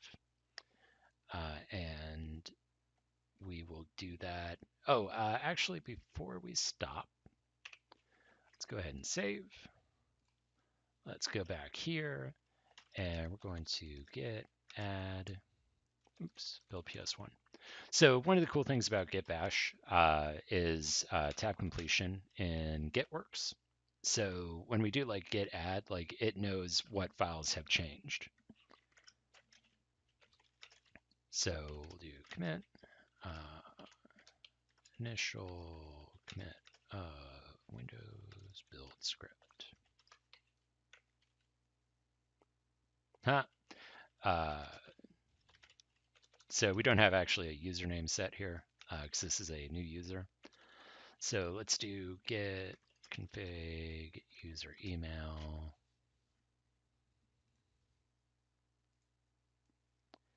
My email address on GitHub is actually protected. So they give you like a fake email address to use for your commits, which is pretty cool. Let me go get that fake email address real quick.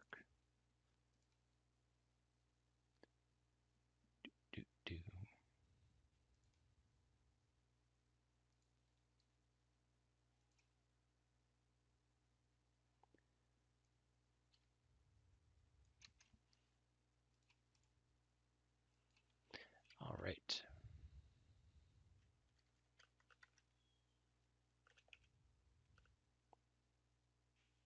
Oh, and let's set our username to Jared Haight. All right, let's try this again. Sweet. And we'll do git push, and it's going to complain because we don't have an upstream. Really should have called this branch Windows build script, but hindsight is what it is. And it's going to push up. And if we go back to GitHub,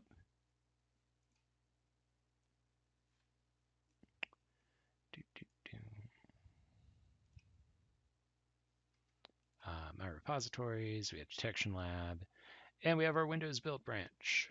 So we'll continue working on that tomorrow. Cool. All right. Well, I hope this was somewhat informative. Hopefully in the next video, we'll get this finished up and submitted as a pull request. I have no idea how to end this. I just kind of decided to kind of wing this whole thing. So thanks for watching, especially if you watched the whole thing, because that was 2 hours of me talking to myself. If you have any like questions, suggestions, whatever, hit me up on Twitter and let me know.